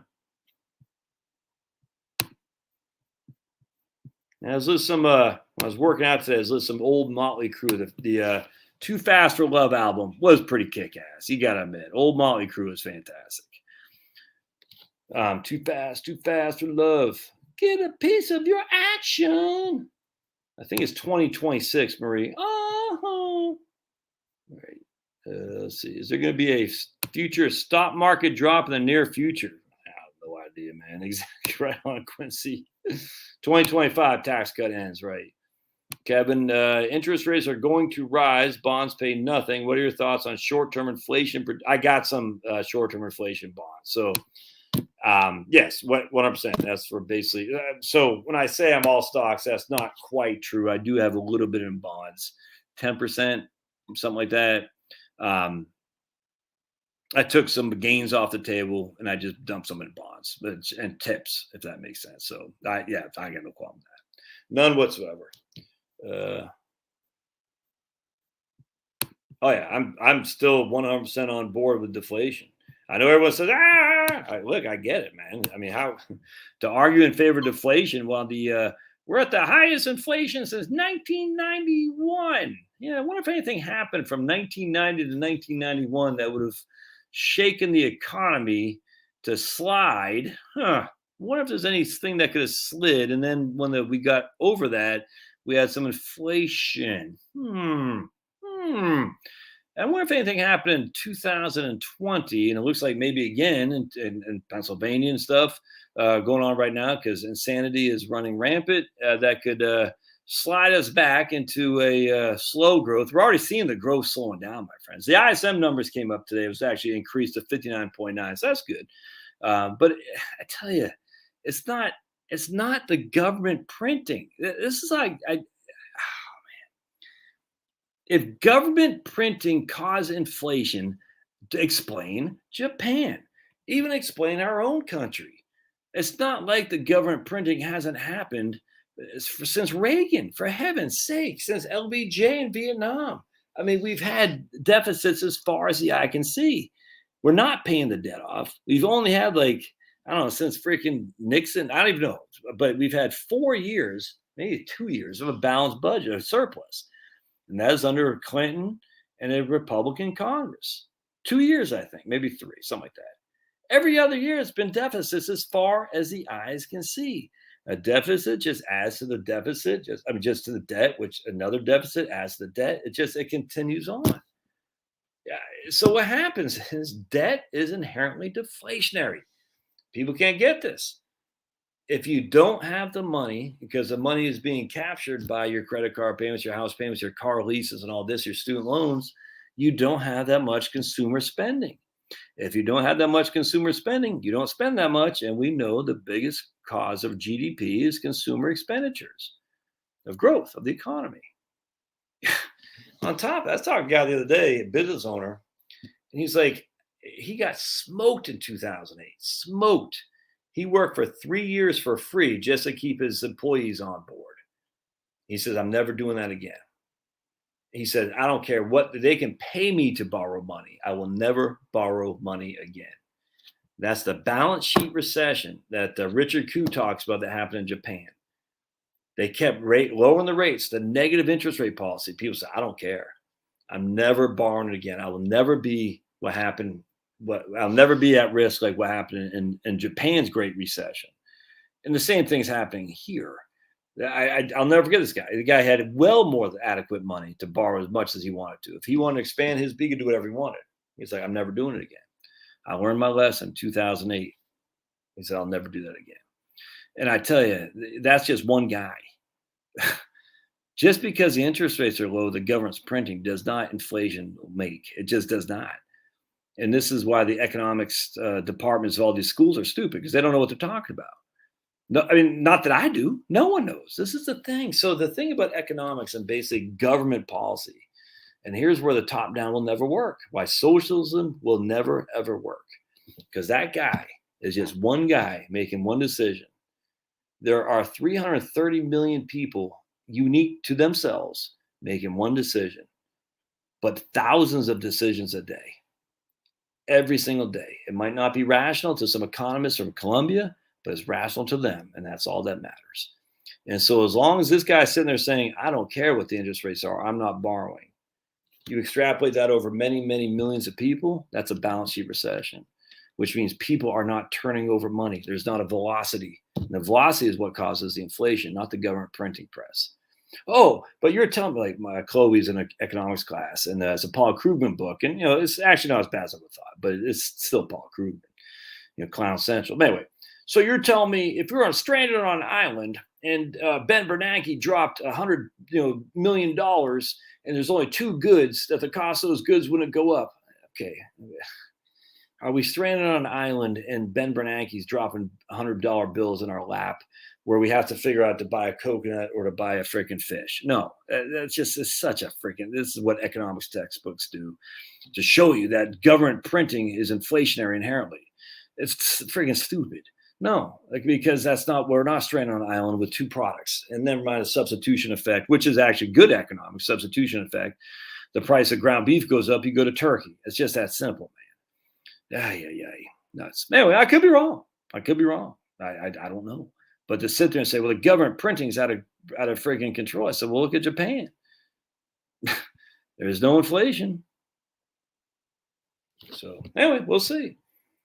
All right. So we are arrogant to think we can. 100%, Susan. I mean, the idea that human beings control the climate is just stupid. Dumb. Do we now? I will say, can we hurt the environment? 100%. Absolutely. Absolutely. I am not convinced the pesticides to spray down GMO crops are actually not hurting the environment. I'll tell you that right now. The land, the soil. I'm 100% convinced the soil is horrible in the United States and most of the world now because of monoculture agriculture. Just growing up the GMO soy and GMO freaking corn and just spraying them down with pesticides just because they're GMO to be able to withstand all that crap. Certainly doesn't mean the soil and all the microorganisms around it can, if that makes sense. Oh, but we can produce all the corn to eat for everybody. Never mind, we're using most of that corn for freaking feeding cows. And then on top of that, giving them steroids and stuff. So look, I got no qualm at all that we hurt the environment. In terms of climate, though, give me a flipping break, man. It's stupid. But I absolutely think humans can horribly destroy the environment. But the environment and climate are not mutual. They're not simultaneous. They're two completely different things. And as such, you should be freaking not littering. You know what I'm saying? I mean, my God, don't freaking litter. You should be, recycling is way over. Recycling is such a joke. The landfills aren't that bad, but you should try to don't be wasteful. You know what I'm saying? You watch what you eat, watch what you spend, watch what you consume. I 100% agree with that. Try not to. If you're worried about the climate, then don't fly. Because everyone's worried about CO2. Well, the biggest cause of CO2 is airplanes. Other than transportation, ships. Oh, how do you get your Amazon? You think they fly it from China? They put it on a ship. How's the ship powered here with fossil fuels? People are just ignorant, man. And that doesn't mean they're stupid. They just don't know. They read these headlines. They listen to idiots like Klaus Schwab, and they say, "Oh, we can have solar photovoltaic, and we're all going to be living with butterflies and dandelions and green grass and blue skies. It's going to be great." They don't know what the hell they're talking about. As they're importing pineapples from freaking Caribbean in the middle of wintertime. Can't do that. Can't do that if you're worried about the environment. You can't. Yeah, I mean, it's just, I wish I had the book. It's around here someplace, but I mean, local is the way to go. I mean, without question. And one of the things I do like about solar is that if you can have small solar, like your house. I mean, literally, now most houses aren't facing south. They don't have enough space. They're just no batteries. They're not going to have enough capacity to solar for their electricity needs. It's just not going to happen. Never mind their whole energy needs. No way. But, there could be some local place where you put a field of a bunch of solar panels, say you have transmission lines and all that stuff, and you have battery banks. I think that could work to some extent. Now, if you're not going to heat your house with solar panels, for the love of the good Lord, don't even think that. I get it, heat pumps, I get it 100%. But at the end of the day, the vast majority of Americans are not going to use solar panels to heat their homes in the wintertime. Just not going to happen. Can solar help with this 15-watt LED light? Yeah. Can solar help? I got a little fan on right there that probably runs 30 watts. Absolutely, absolutely. But you need batteries, and batteries are always forever a technology that has yet to be conquered. Oh, Tesla's going to do it because no one else has ever tried, even though we've had lead acid batteries for over 100 years. And yet that's still the number one thing. That's crazy. Flash flood. Yeah, that's what happened to my man RP. He got caught in that flash flood in New Jersey. Crazy. Am I moving? Not anytime soon. Not until my youngest is out of school. And that's 5 years from now. So it was 5 years, but I'm not moving anytime soon. I wish I could get out of Fulton County, but the old ball and chain. Wait till the kids are out of school. I'm like, all right, ball and chain. Just joking. I love my ball and chain.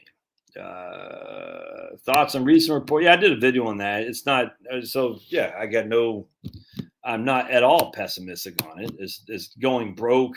Remember, doesn't mean it won't pay. It just means worst. Well, it's not even the worst case scenario, but the intermediate schedule for the trustees report, which they haven't released a new report this year, by the way, which ticks me off.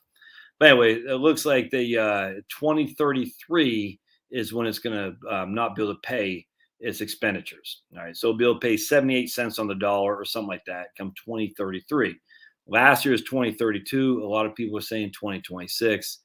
It's not going to get fixed until later on. It's not going to. I mean, just simple solutions. Raise the payroll tax by 1/4% on both sides, the employer and the employee. Done. Magic fix. Done. Just raise payroll tax. That's all I got to do. Nothing else. Don't raise the cap because that kills me. But on top of that, just you got to have some skin in the game. So you have skin in the game for the employers. You got skin in the game for the employees. All is good. All is good in the hood. But if you're planning on your retirement plan and you're not using Social Security as you're part of that retirement plan, that's just silly to me. I don't understand. I would love to see anyone give me an example of when the U.S. government has taken away people's entitlement money, because Social Security is not welfare. You paid into it.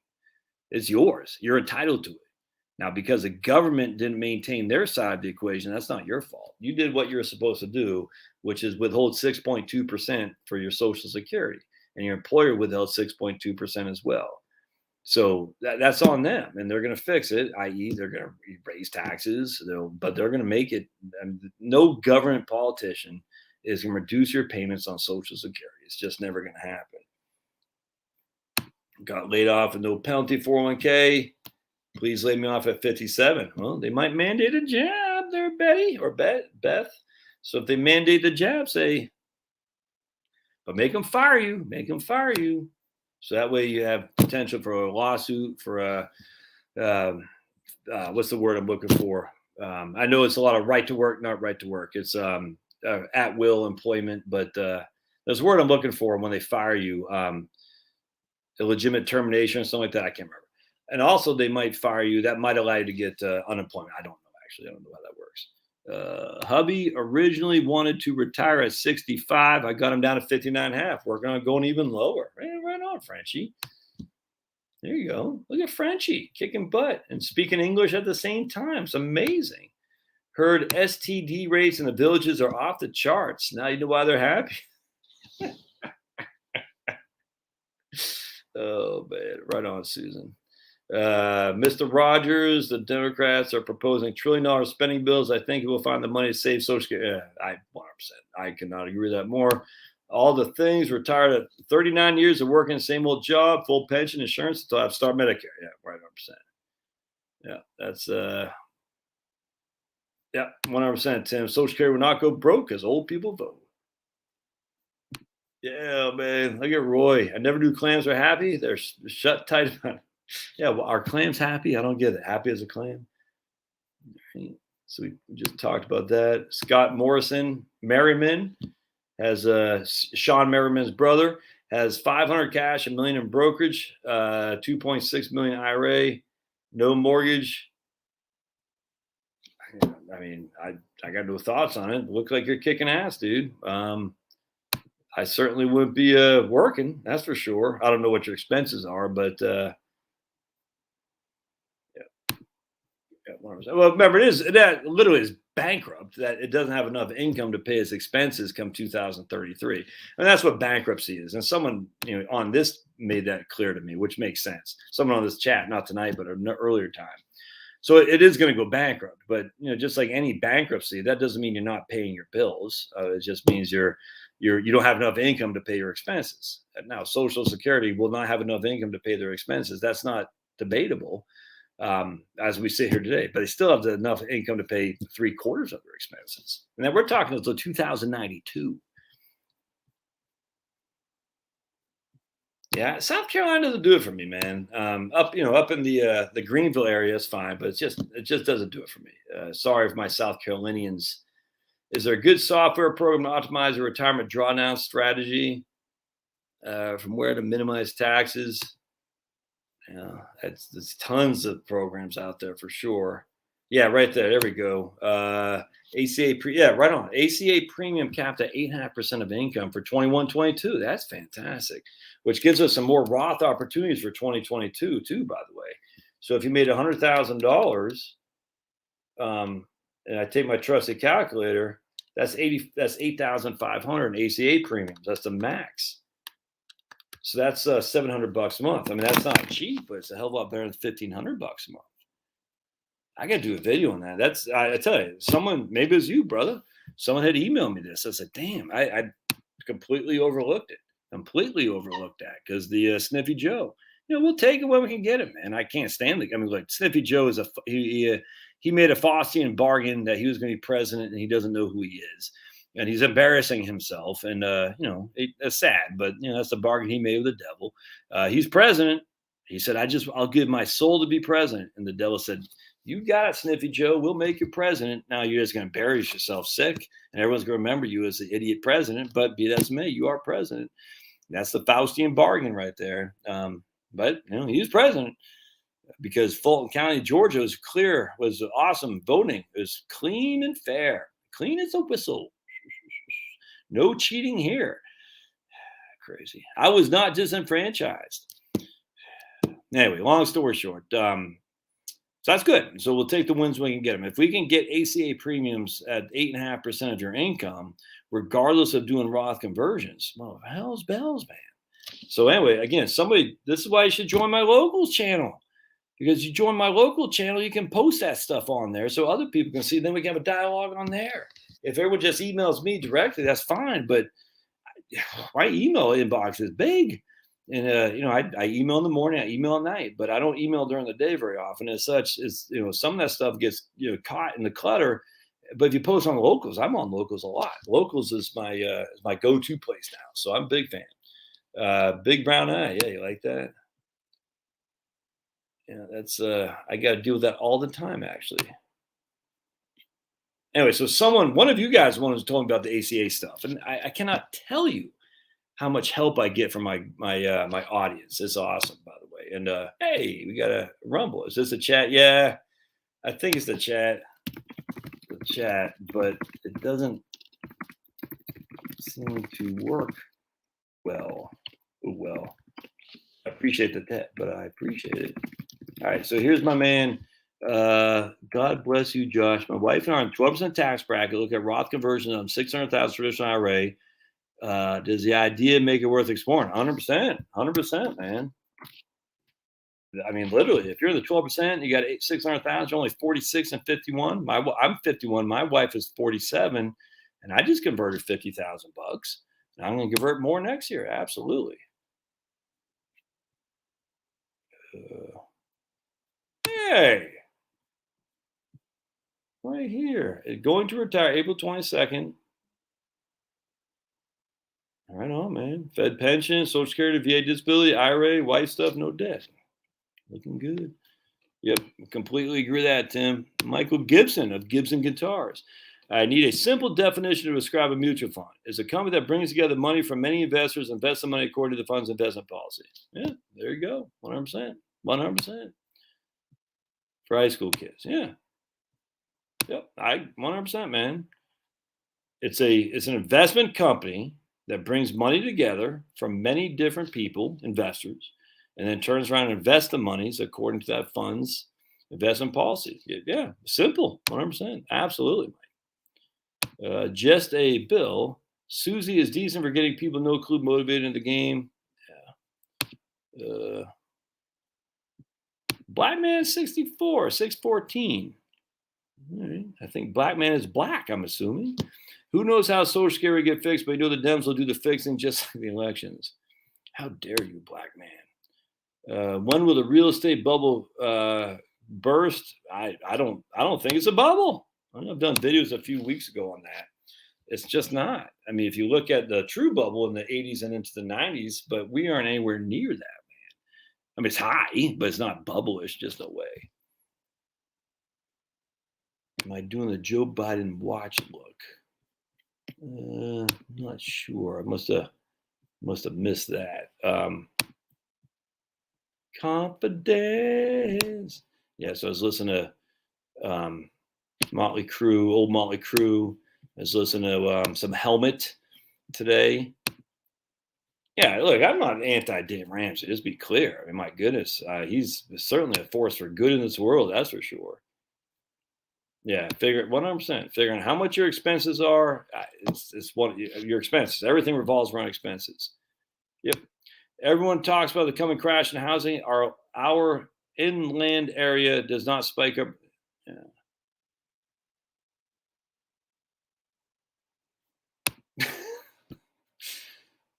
Please don't. I've been like last year. Dude, this whole thing is about politics, man. What are you talking about, man? Please don't resort to political comments like last year. It's nice to hear you being professional.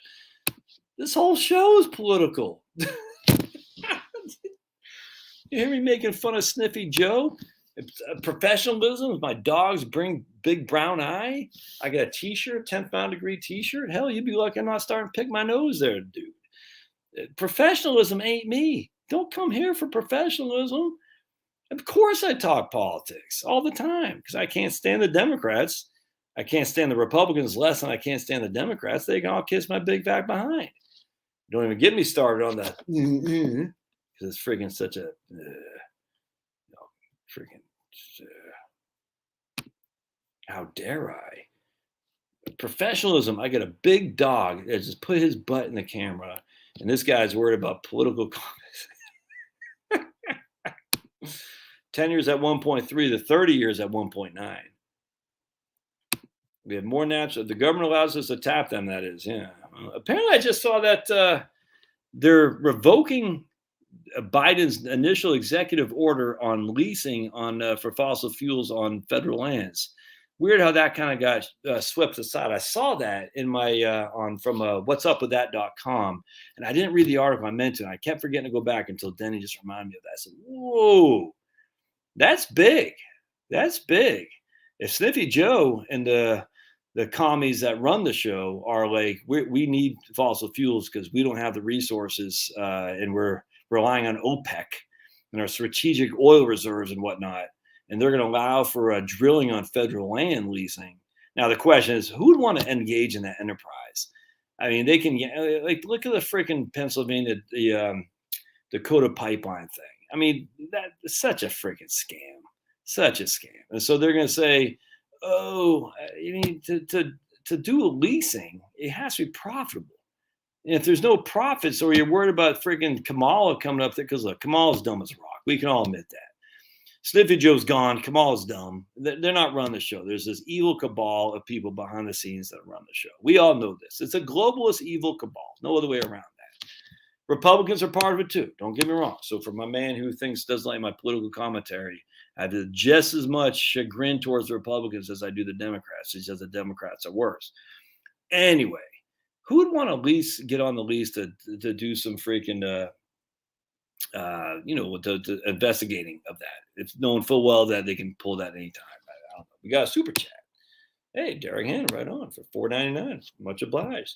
Super chats. All right.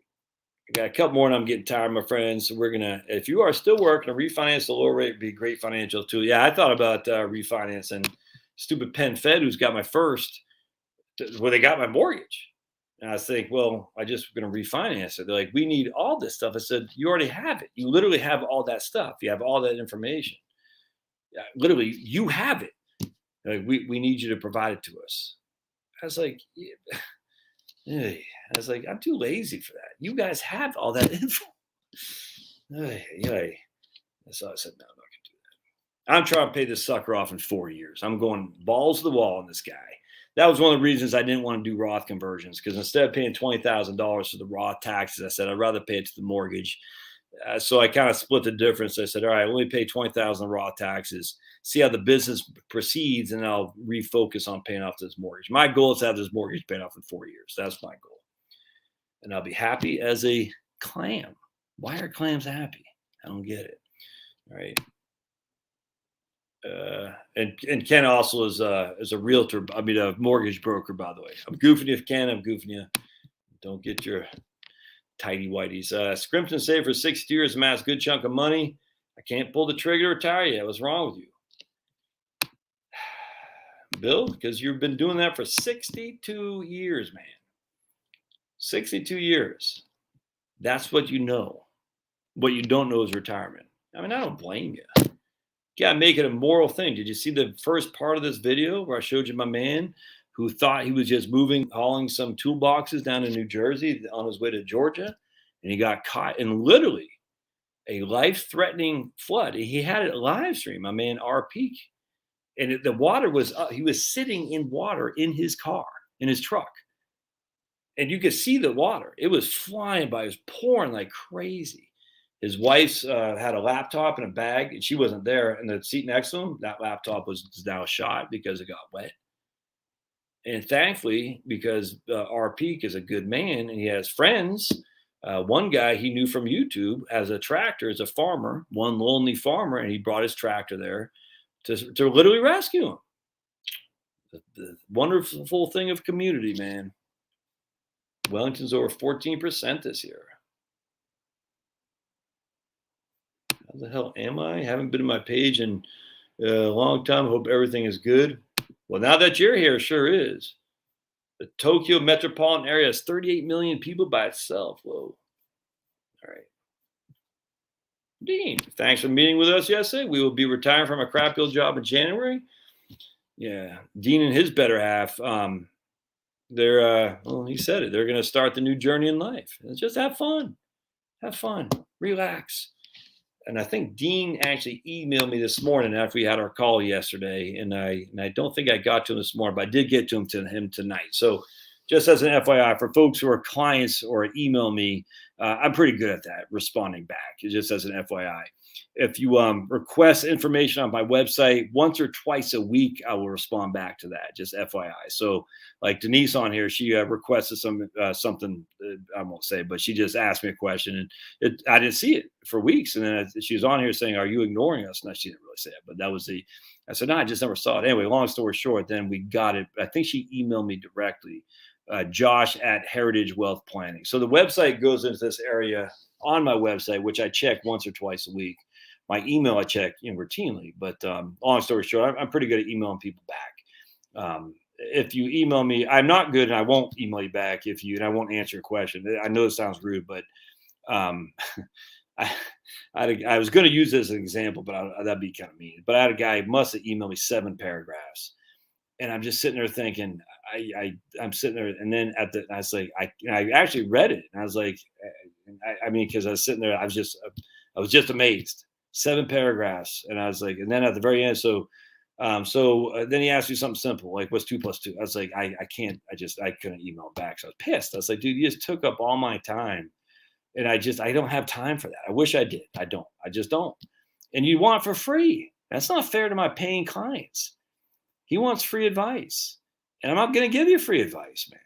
I won't. Now, sometimes if it's in a 1 paragraph, or the question's kind of at the beginning, I'll put it in another folder, which I got, I guess it's not up here right now, but I have another folder for future videos. But I'm not going to do a video on 7 paragraphs with a question at the very end, because you have no respect for my time. I don't know how else to say it. I think it's rude, actually. Can you imagine just emailing someone out of the blue, like, here's all my stuff. blah, blah, blah, blah, blah, blah, blah, blah, blah, blah, blah, and then saying, so what do you think? I have no idea. I'm certainly not going to answer that. There's no benefit to me at all for that. Why would I do that? Nuts. And every now and again, I get emails like that. I'm not going to lie, it kind of ticks me off. I'm like, that's just rude. I would never do that to somebody. I can't imagine doing that to somebody. I get people that actually email me their statements and stuff. And I'm like, you don't even know me. I'm not prepared to, I'm not going to give an answer on it, B, but you don't know what I'm going to do with this information. I find that crazy. Here's all my stuff, Josh. Here's my social security information. I'm like, what do you think? Delete. But then I get a lot of people do it right. About a paragraph. Hey, Josh, my question about social security. Here's my situation. Any thoughts? Boom, boom, a couple sentences. I put it in a file. Just got a running tally of questions I'll get to. I try to get to probably 5 or 6 a week, and do videos on each one. And I like that, and that's great. I'm happy to answer those because they're not trying to get in front of my paying clients. If someone pays me $2,500 or $1,250, depending on their net worth, and you think you're going to get in front of that, you're freaking nuts. No way. I don't even have paying clients that email me that kind of stuff. The level of, what's the word I'm looking for, of not arrogance so much, of just me. It's all about me. One of the best things I've learned in sales, the best thing you can do in sales is what's in it for you. Or we'd say what's in it for me, but not for me, but for you. So if I'm in sales, WFIIM, what's with them? What's in it for me? You always look at your client and know that that person's always thinking, what's in it for me? That's all they care about. So if you're trying to make a sales pitch of any sort, and we're always making sales pitches, no one cares what's in it for them. They care what's in it for me. No one cares. And I tell this to my kids all the time. They don't care about your hair being a mess. They don't care what shoes you're wearing. No one cares. They just care about them because they want to make sure they're not being laughed at. But no one cares. Anyway, always remember that. What's in it for me? So if I'm getting ready to fire off an email to some guy from YouTube, or whoever it is, just always remember, what's in it for him? Why would he take the time to answer this question? Because if I'm going to send him 7 paragraphs, I'm going to take 5 minutes of his reading, and I'm going to ask him a question at the very end. What does he get out of that? He gets nothing. And I'd always look at it like that. What's in it for me? And again, if you're going to email me and you want a response, what's in it for me? Well, what's in it for me is, can I do a video on it? Because, videos I can get paid some money on, and videos help me with other potential customers as well. So a video is always preferable because I like them. It's good content. It answers a question for you, and it answers a question that other people might have, and it shows me in my my business capacity as a competent financial planner. So videos are good. There is something in it for me, but a litany of stuff, a diatribe, nothing is going to delete. Just FYI, that's happened a couple times lately. It gets on my nerves because I'm just like, dude, who are these people, man? It's nuts. All right, I can get ready to get out of here. Let's see.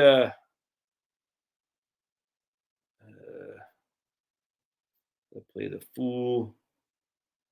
All right. I don't know who AB is. All right, so I'm getting tired. Oh, it was Bobby S. Asking other questions. Right on, man. Now, if you answer, obviously, if you're going to ask that same question over and over and over and over and over again, you're hurting the live chat.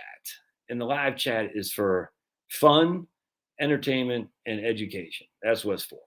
People can. So if you're going to ask your question as if you are the cat's meow, because your question means more than anybody else's, just go on, man. I don't need you here. I just don't. We got a good group of people here who are willing to help each other's out. If you're looking to say, oh, he's not answering my question, because you can see, I ramble. It's the nature of me, man. I ramble. I don't know why I do. It's just the way I am. I like the way I am, and I'll continue to do so. So I'm not sitting here like, oh, Bobby, yes, ask. I better answer that question. I'm not like that. There has to be a little bit back and forth here. And that's why everyone on my live stream, I enjoy immensely. The group that we have developed here over 4 years of doing this is great. And I love it, man. I love seeing my man, Eric. Like Eric was trying to flirt with me the other day. I said, no, I don't swing that way. Not that I'm not curious. Remember that time, Homer? when he thought Mr. Burns was flirting with him when his Homer was doing the union negotiation. He said, not saying I'm not interested, not saying I'm not curious, but Mr. Burns, I'm married is funny. So Eric was trying to flirt with me. I'm just joking. Eric was not trying to flirt with me. He just said I had a nice cut. That's fun. That's kind of back and forth. And so we went off on a 5-minute tangent of talk about that. And I'm sure someone had a question that got overlooked for a few minutes. Be patient, man. Or maybe it's not the channel. It's okay. I get that. All right, this will be the last one right here. Would you recommend to buy a first starter home versus investing in the upcoming market crash in this time of bubble? I mean, look, we could. All right, so this is a silly question because he's presupposing that I agree with him on this. I'm coming across that. I don't mean to, but I'm sick of hearing this crap about market crashes, market highs, all this. I'm just sick of it. It's like no one knows. So stop. No one knows. Can we stop this? That some guy was even, I know, well, I don't know this guy. I think I do, but he's been kind of trolling me a little bit on YouTube since I started. He says, oh, the CAPE ratio. And I was like, we're still using the CAPE ratio? I couldn't believe it to say that the market was bubble. I said, even Schiller has changed his CAPE ratio. I'm stunned. And I think this guy's in the business. He really got upset when I said, don't pay 1% to a financial advisor. So I think I know who this guy is. Anyway, long story short. So he always tries to bust my balls. And he said, oh, the market is at a bubble. Look at the CAPE ratio. And I was like, what? The CAPE ratio in 2012 was through the roof. I got a book on here. If I can find it. One second. Oh, man.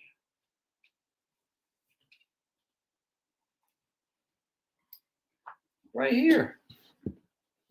This is Ed Easterling. And I think has he died now? I think he might be dead. Probable Outcomes. I remember sitting there reading this book in 2011 while we were, and you can see I've highlighted a bunch of stuff here, while we were in Phoenix, Arizona on Easter week. We had taken a trip to Phoenix, Arizona, sitting on Squaw Peak Parkway on some place they have for a cabana kind of place. Reading this book, CAPE ratio through the roof.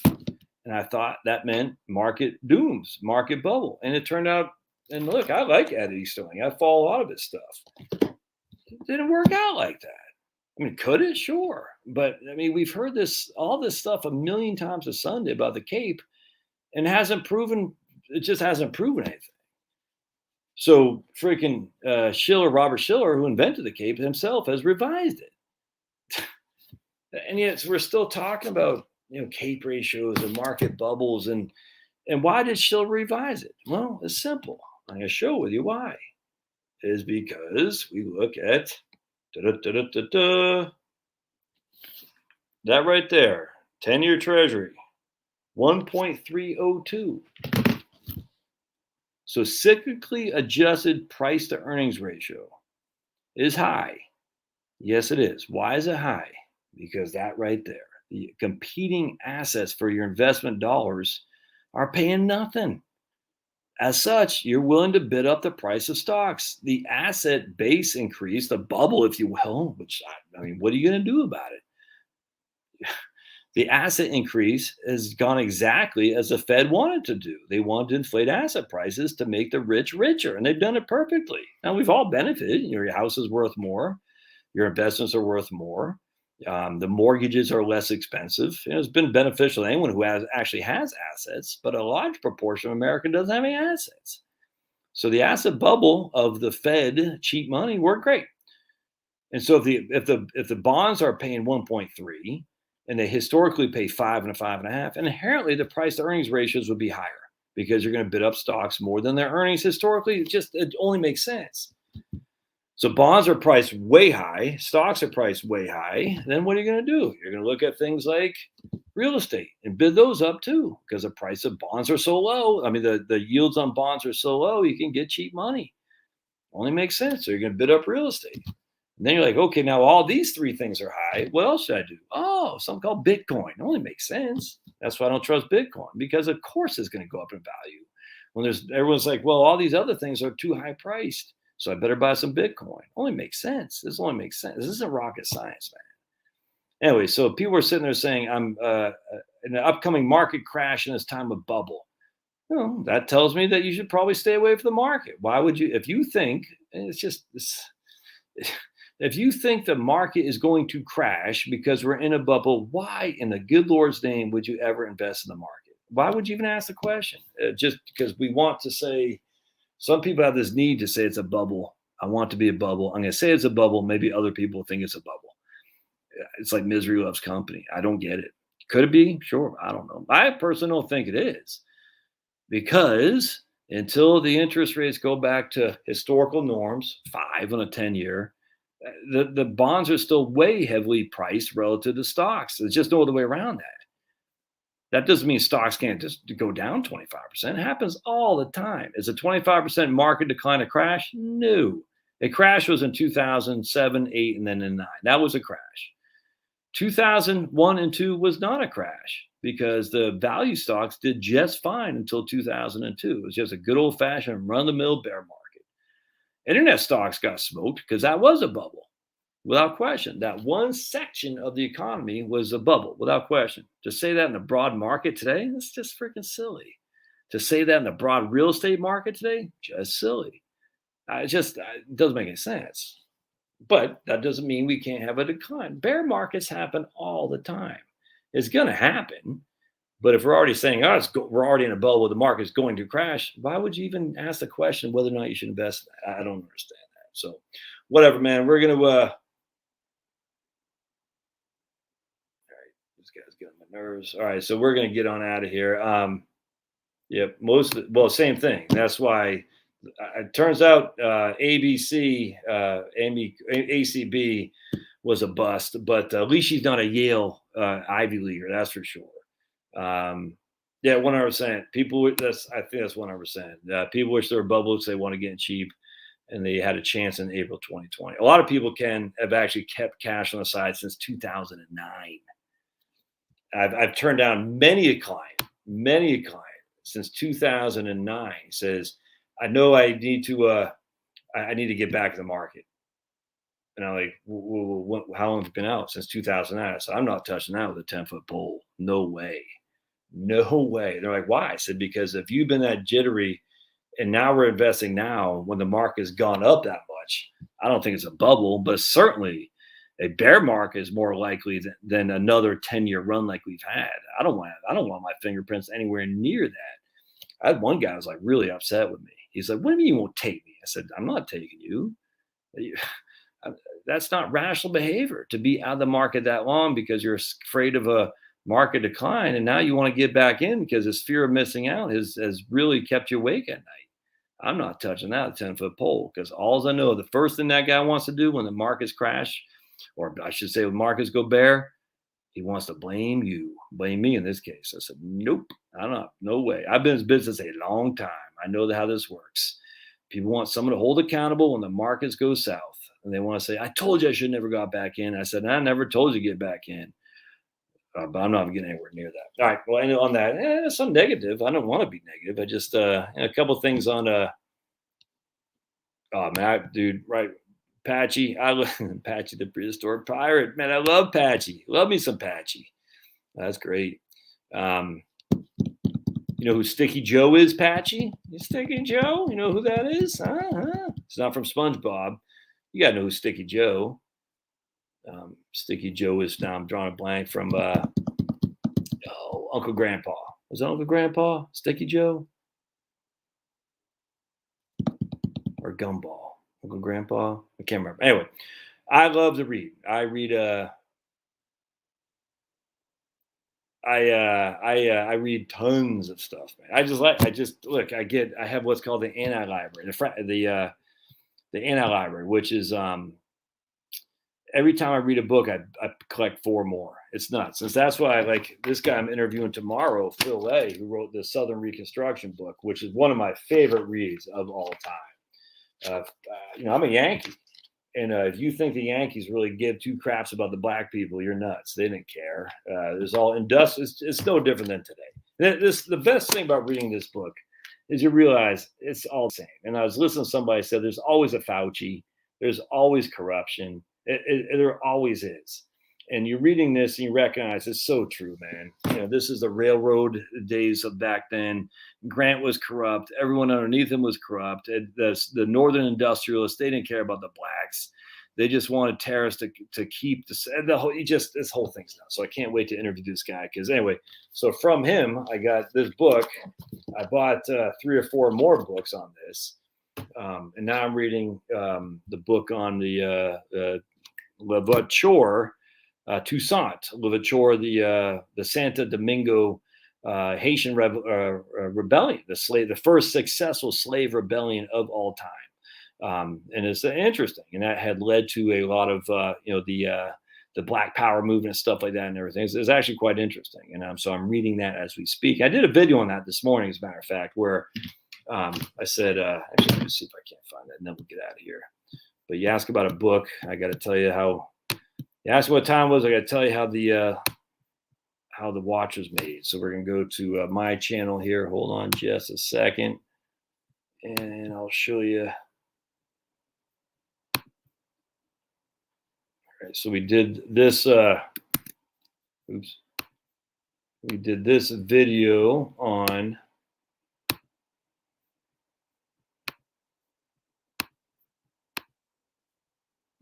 differences between the races, as told by Emmy Cesari, who is a Trinidad Pan-African kind of nationalist. It's great. I very much enjoyed doing that video. It was a lot of fun. It was very interesting. You should watch that video because I think you'll get a good take of how some races are different, and not from a like a genetic thing necessarily. I'm convinced it's from the climate actually. But anyway, I enjoyed doing that video, and I enjoyed reading the book of C.L.R. Lewis, who had written the book on Toussaint, the first ever successful slave rebellion, who introduced me to M.A. Cesari, who had written this poem in 1936, talk about basically the difference between Europeans and Africans, and it just is fantastic. And for a white guy to say, I'm too old to care anymore. And I wish more white people would say, it's okay to talk about racial stuff. You don't have to shut your mouth, man. In fact, I think black people respect you more when you're up front with talk about racial stuff. They don't want black people, believe it or not, they don't want to be treated like they're freaking timid. They can handle it. It's crazy. I know. They just be human beings, for heaven's sake. I'm stunned how many white people are like, oh my goodness, I dare not talk about anything racial because there's a black guy here. It's like, no one cares. As long as you're not being an idiot, just be yourself. It's okay. And so but I think you got to come up with some knowledge of where some of these people are coming from. And, I just, because everyone has a different perspective. This whole thing with white privilege, I hate too. The idea of white privilege, it's just so freaking stupid. It's inherently racist, but it's just dumb. And I just hate it. And so, especially when white people say it, it's like, oh God, you got to be rich to talk like that. Anyway, the point being is, to learn the history of the Southern Reconstruction. Never taught that history. And hell, to learn the history of the Haitian Revolution, I never learned that. Now, I wasn't a very good student. That's why I had to go in the army. But at the end of the day, I didn't know anything. And to learn, my mom introducing Malcolm X's autobiography when I was 17 years old. You know what I'm saying? And it was great to learn from other perspectives, if that makes sense. Now, I was raised by hippies, all right? So, we had a different perspective to get go. But it's always been curious on how. I've always been curious. I'm curious. No other way around that. And C.L.R. Lewis was a avowed commie.